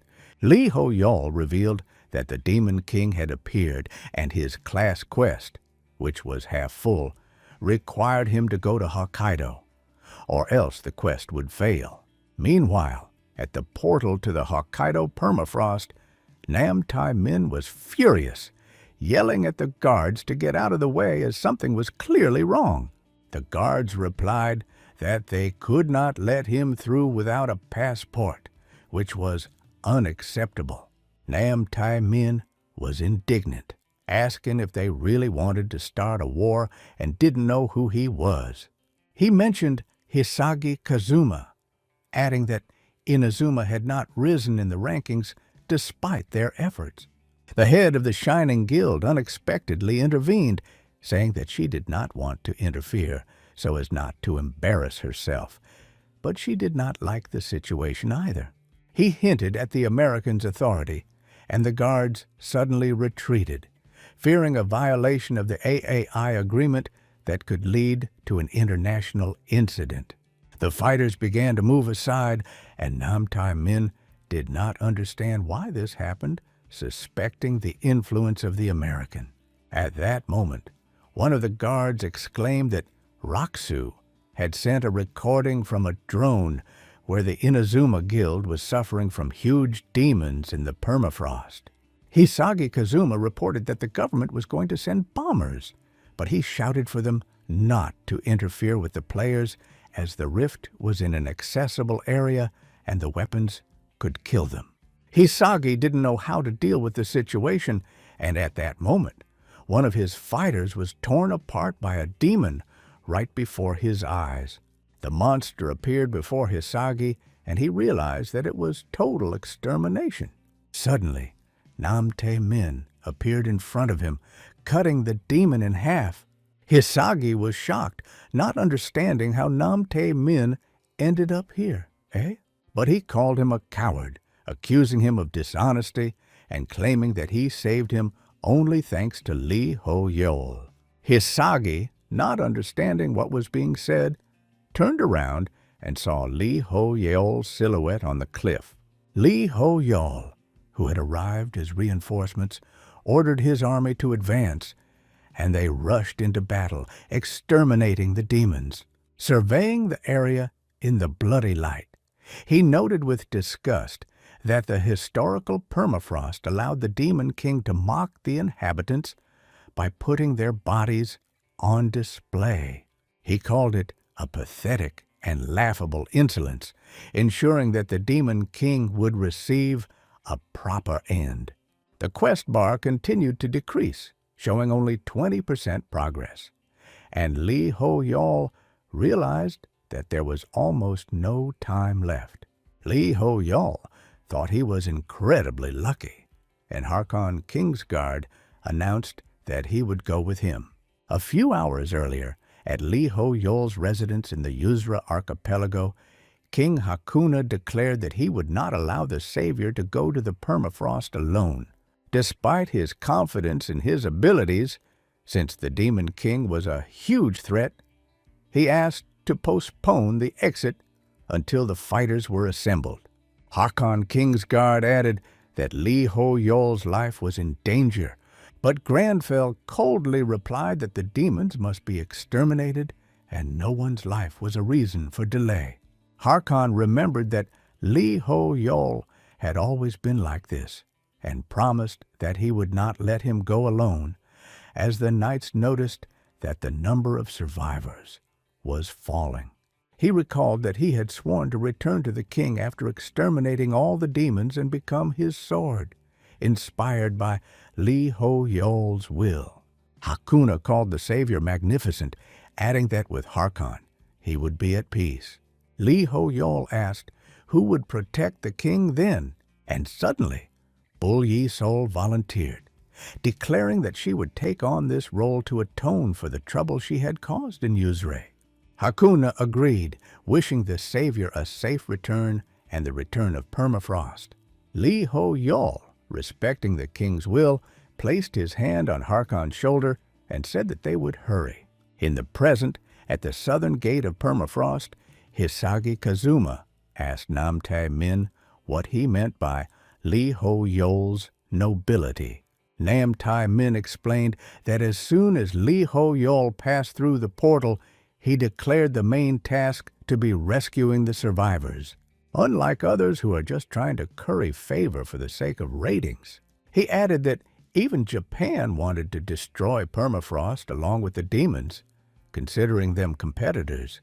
The Knights of the Lionheart quickly cleared the area in front of the southern gate, confirming their title as the strongest in the empire, allowing them to enter the city faster than expected.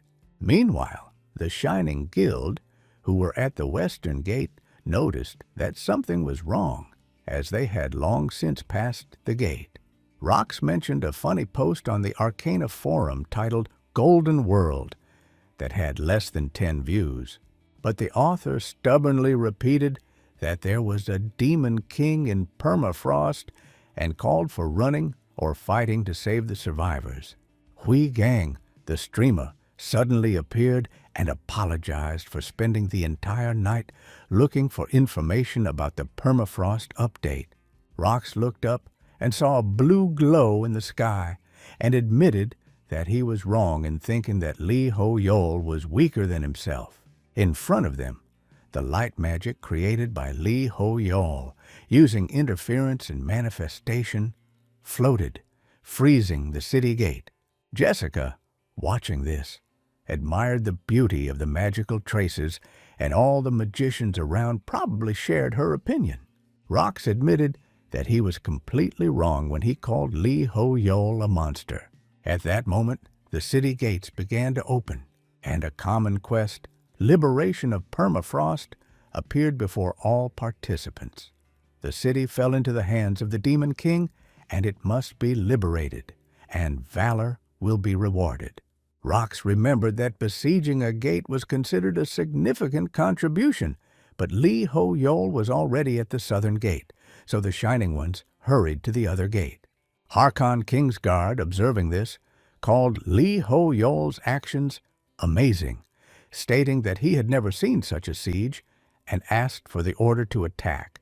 Li Ho Yol refused, feeling the increasing unpleasant aura after the gate was destroyed, and was sure that there was someone inside. He ordered Harkon to stand still and shouted for everyone to retreat, as there were demons inside. Namtae Min barely heard him, as he found himself being attacked by hundreds of demons chasing him from behind. Li Ho Yol realized that he was about to be dragged beyond the walls and shouted loudly to the Lionheart Knights to rush to help. Jessica Bright wasted no time in activating her skill, and with one swing of her sword, she cut down all the monsters standing behind Namtae Min, declaring that they would continue their advance. Namtae Min, when he first saw this technique, assumed that it was a barbaric style. Li Ho Yol, however, noticed that this was not all and shouted at Yoshika to be careful as more monsters appeared above them. The guards rushed forward, but suddenly unfamiliar people appeared in front of them. Their leader, using a fishing line, cut down all the monsters and shouted to a certain Alkari to set up a portal nearby. Granfell, not understanding where they came from, noted that these people were not from the Tower of Mages, but their ability to create portals surprised him. The leader of the group stated that the portal was pointing downwards and advised not to be afraid and use it. Without thinking, Harkon Kingsguard shouted that he was going to attack, and Li Ho Yol ordered to follow him. He suspected that the portal led downwards and feared that passing through it might be a trap, but decided to stay for now. Unexpectedly, Kichi of the Shadow Mercenaries and her squad transferred all of their battle contribution points to Granfell. Li Ho Yol didn't understand what this meant, but Harkon reminded him that he was the commander. Kichi extended her hand, introducing herself as the captain of the Shadow Mercenaries dispatched by King Hakuna, and expressed her desire to fight shoulder to shoulder. Harkon, pleased with the reinforcements, clarified that it was not he who was in command, but Li Ho Yol. Kichi, surprised that the famous Li Ho Yol was in front of her, considered it a stroke of luck, hoping to earn bonuses in Yuzra. Remembering how she had met him on the island and left him alone against the Emerald Leopard, she felt ashamed. Li Ho Yol, standing in front of the notification about 35,000 contribution points for opening the gate, didn't know whether it was a lot or a little, but he noticed that the points kept increasing. Meanwhile, at the eastern gate of Permafrost, reporters launched a special broadcast reporting that the guild, united by Heaven, the second in the ranking, had begun a siege as part of the general quest Liberation of Permafrost. Each of the castle's 4 gates became the arena of heated battles. United by Heaven, superior in numbers to other guilds, confidently carried out the siege, sending reinforcements to the front lines.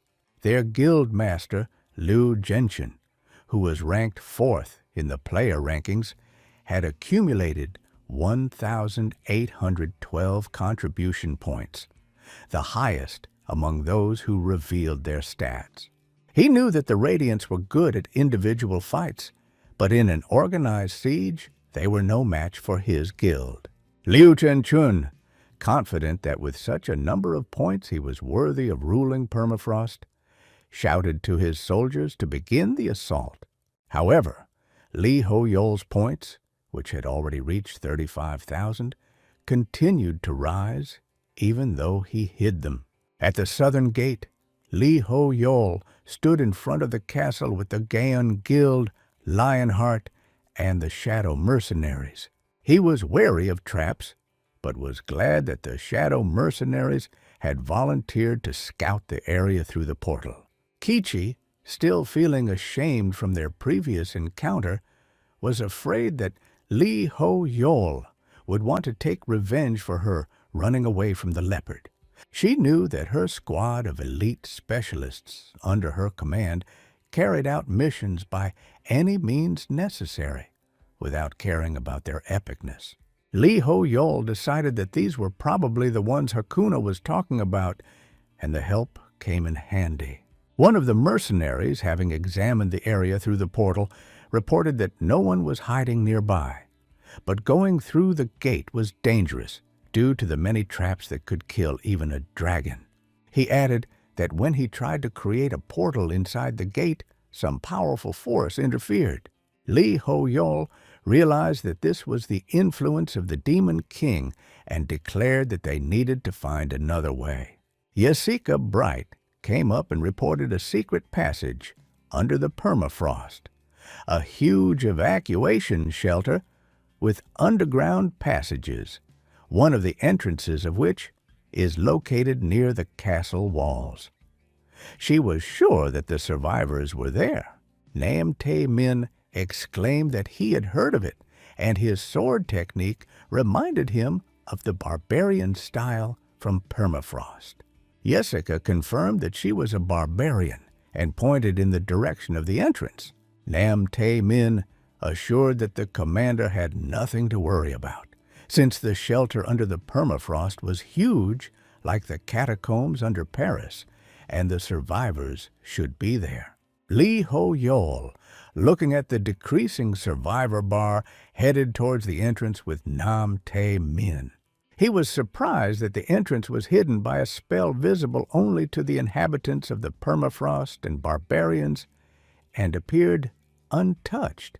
Upon opening the door, they found numerous corpses and evidence of a demonic ritual, indicating the summoning of a demon. A notification appeared in front of Lee Ho-yeol that he had entered Permafrost, a city that had turned into hell.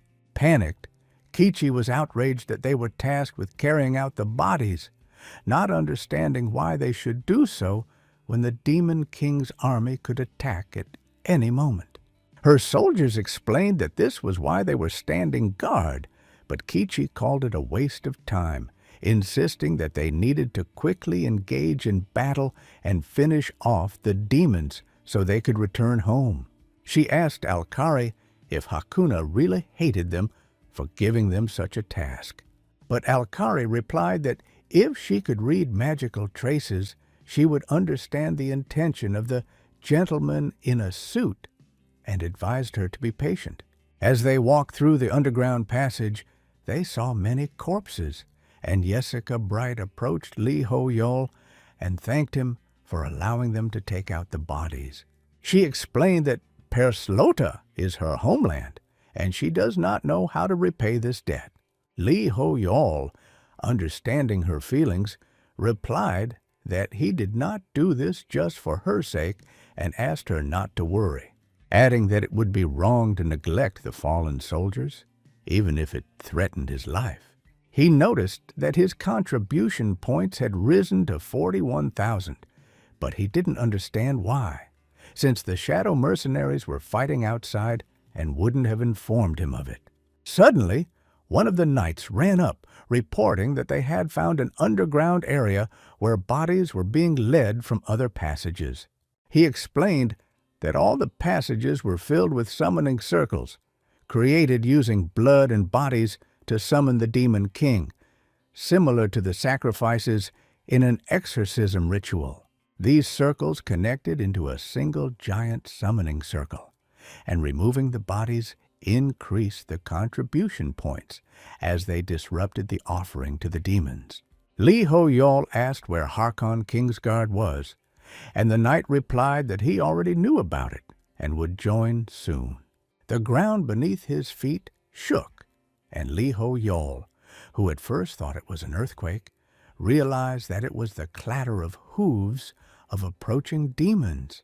He shouted for everyone to get ready, calling it an ambush and cursing the demons for touching their offerings.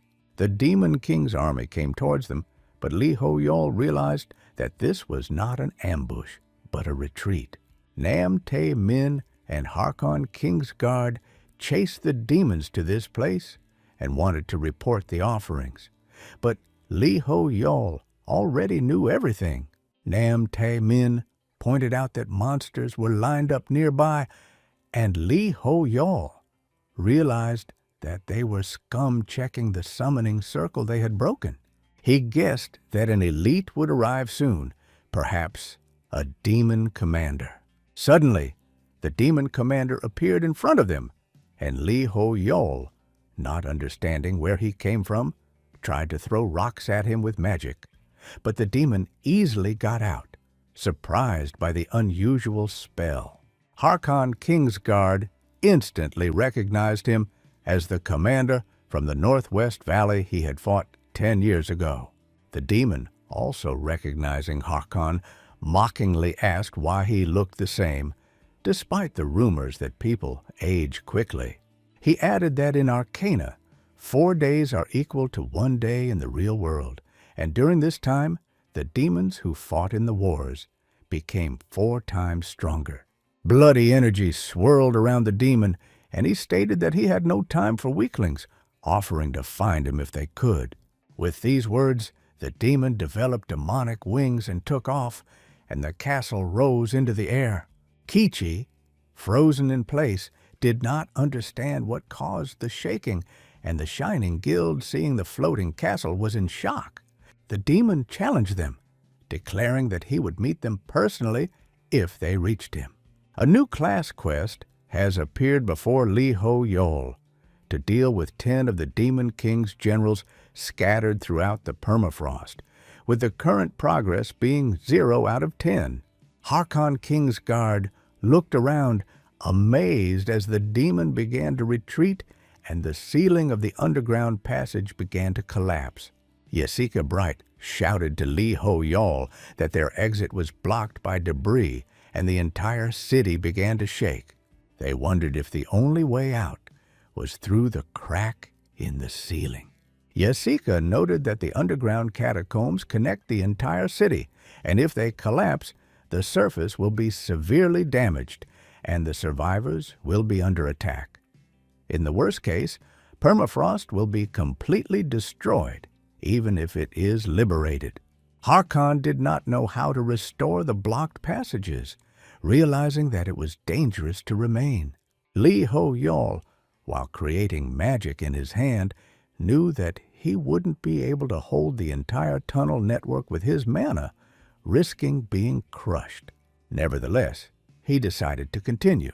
Suddenly, a bright blue light illuminated the sky, and the survivors on the surface, including a child looking out of a window, noticed him. Delighted, the child's mother ordered the curtains to be closed, fearing that the demons would notice the light. The scouts returned and reported to Karen that the demons who defended the southern gate were dead, and it was all thanks to Lee Ho-Yol. The Knights of the Lionheart were amazed by his power, not believing that he was capable of holding up the catacombs with mana alone. The aesthetics characteristic was activated, automatically applying the effect to the target, as Granfell saw in the Warriors of Permafrost the desire to protect the homeland. Lee Ho-Yol decided to take on their will, even if it meant his own death. He spent all his mana to create magical supports to hold the castle, and without the hexagonal brooch, which restored 10% of his mana, he wouldn't have been able to cope.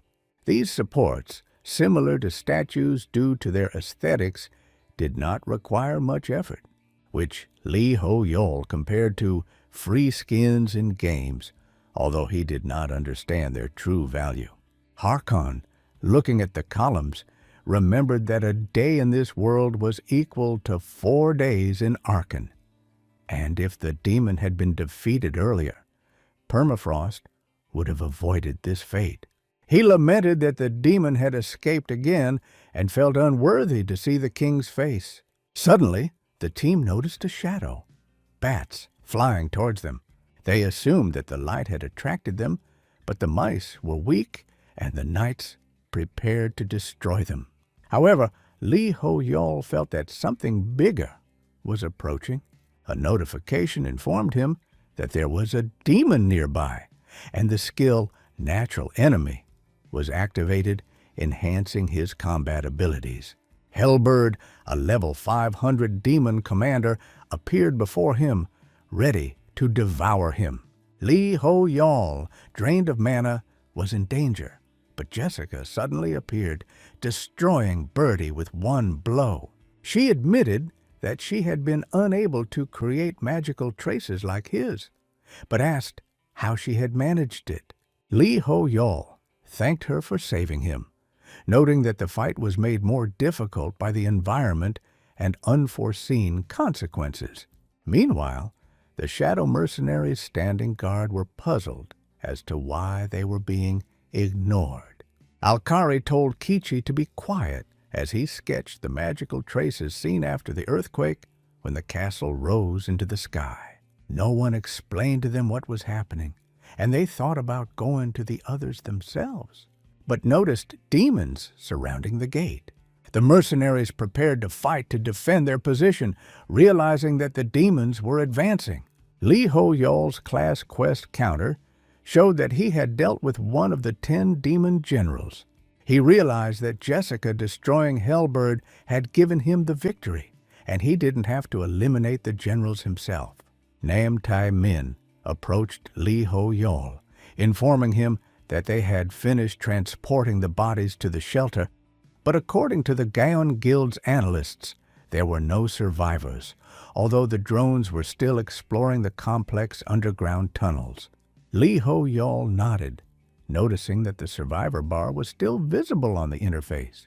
Alkari created a portal and, to his surprise, discovered that he could consistently open portals even inside the castle.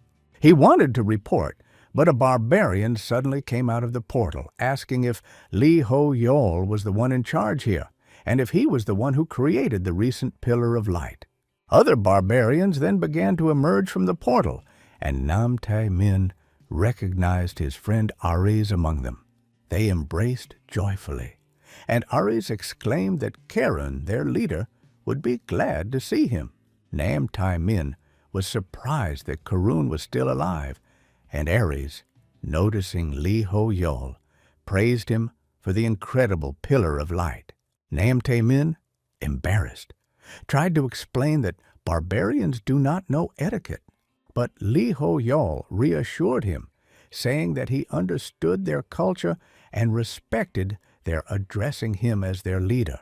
Ares revealed that their leader, Karun, had been conducting secret raids for years to rescue the survivors of permafrost. They lived in the forest nearby, trading with the city, but one day they noticed how permafrost was ablaze and felt an ominous aura. Under the command of Karun, they rushed into the city, where they saw a horrifying picture. Generals in the form of birds clutched warriors in their claws, and demon animals hung up the bodies of the inhabitants. The barbarians fought to save the survivors, but the demons proved too strong, killing many, including the gravely wounded Karun. They continued to protect the survivors, but without fire, which demons are sensitive to, people died of hunger and cold, losing hope. The appearance of Lee Ho-yol's light gave them a new purpose, and Ares, on behalf of the barbarians and the people of permafrost, thanked him. He stated that if Lee Ho-yol intended to defeat the demon king Dekaravia, who controlled birds as familiars, the barbarians would fight shoulder to shoulder with him. Although they, accustomed to ground combat, find it difficult to confront flying enemies, they are ready to pile up mountains of corpses to get them.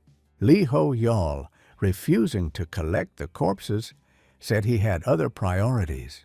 He ordered Alkari to transport the survivors to Yuzra through the portals and asked King Hakuna to provide them with housing and food. Ares assured that he would do everything possible.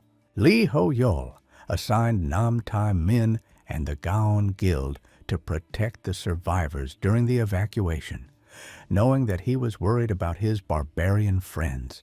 Nam Tai Min thanked him. Kichi asked if Lee Ho-yol would go with them, but he replied that he had unfinished business. Suddenly, another general appeared above him, a level 500 Hellbird whose aura led here. Lee Ho-yol, having gathered the rest of his mana, ordered everyone to stay where they were. Ares shouted at the barbarians to prepare to evacuate through the portal to Yuzra, and they began to leave. At this moment, the class quest Barbarian Secret Technique appeared in front of Nam Tai Min. He was stunned, as only one person in the class could receive such a quest. Asking Ares where Karun was, he learned that the leader was on a sortie. Nam Tai Min, ignoring Ares' warnings about the danger, rushed to look for him.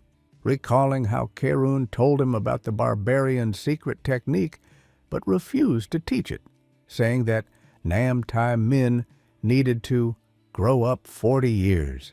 Running out onto the field, he saw Karun, dead, hanging on a cross. Nam Te Min, not believing his eyes, was filled with rage. A huge demon appeared before him, and the quest said that the leader left the world, and the new young leader must show a wild nature. Harkon Kingsguard noticed that something was wrong with Lee Ho Yol. He assured me that everything was fine, but an ominous feeling told me that the plan was falling apart. Harkon explained that there were too many enemies around, probably demon generals, and if Lee Ho Yol created a magic ladder like before, the knights would deal with them. But Lee Ho Yol objected, "The sky is the domain of demons, and they are not so easily brought down to earth." The furious demons scoffed, declaring that a ground creature like him would not make them descend. They rushed to attack, but Lee Ho Yol, knowing that demons were sensitive to light, directed his glow at them. Hellbird, the commander of the demon army, and the other monsters were stunned. Lee Ho Yol realized that it was working and decided to continue to bring them down to earth where the knights could fight. Jessica used magic lightning to strike down 5 commanders with one blow, surprised that one curse was enough. Lee Ho Yol, who didn't expect it to be so easy, wondered when he became so strong. The class quest has been updated. 4 generals remained to be eliminated. He hoped that Nam Tai Min was okay, but barbarians came out of the portal reporting that he had not returned. He went alone to look for Karen, who was delayed and probably got into trouble. Alkari noticed that Nam Tai Min was acting recklessly. Lee Ho Yol asked where he was going. Meanwhile, Nam Tai Min was hanging in the air, grabbed by the throat by the demon. The demon mocked his attempt to fight alone, calling it foolishness, and suggested that he beg for mercy like all land creatures. Nam Tai Min refused, saying that barbarians die in battle. The demon, pointing to Karun's corpse, called him a fool who had lost a doomed battle, and said that such weaklings should run with their tails between their legs.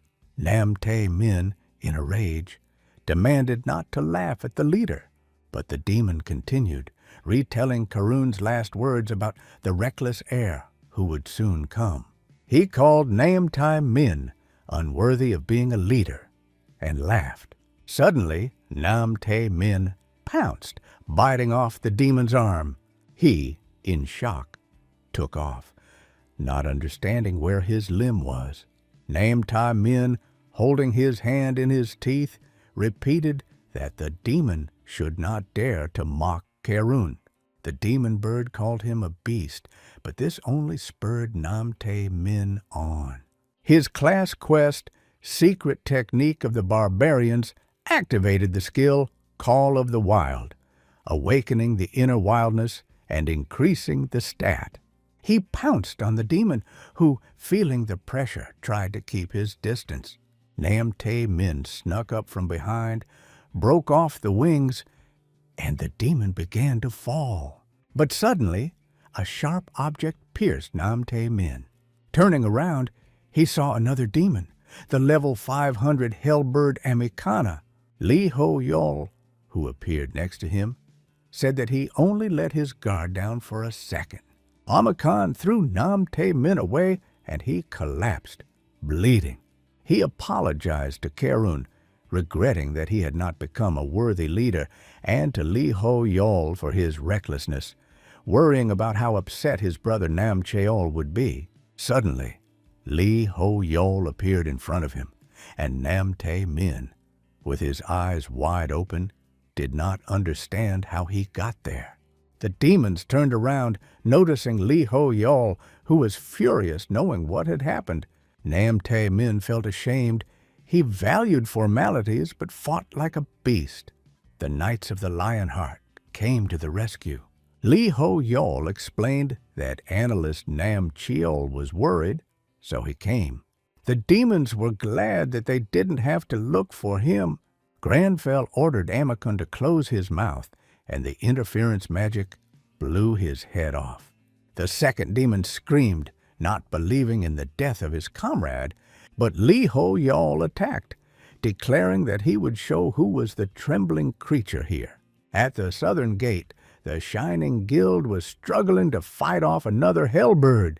Camilla fired arrows, but the demon called them pathetic, easily dodging them.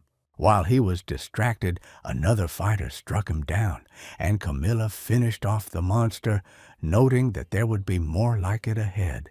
Rox reported that the 8th rank of their guild was seriously injured. 2 received minor injuries, and they called for a healer. Drone reporters announced in a special edition of Arcana that Rox of the Shining Ones had killed the commander, but 10 men were injured, and the retreat was still unclear. They were surprised why the number of viewers was falling despite the exclusive broadcast. After checking the chat, they saw Lee Ho-yol's discussions and Hui Gang's broadcast. He filmed Lee Ho-yol stepping on the head of a demon who was begging for mercy. After gathering his mana, Lee Ho-yol finished him off with one blow, and Hui Gang glorified the hero in the video.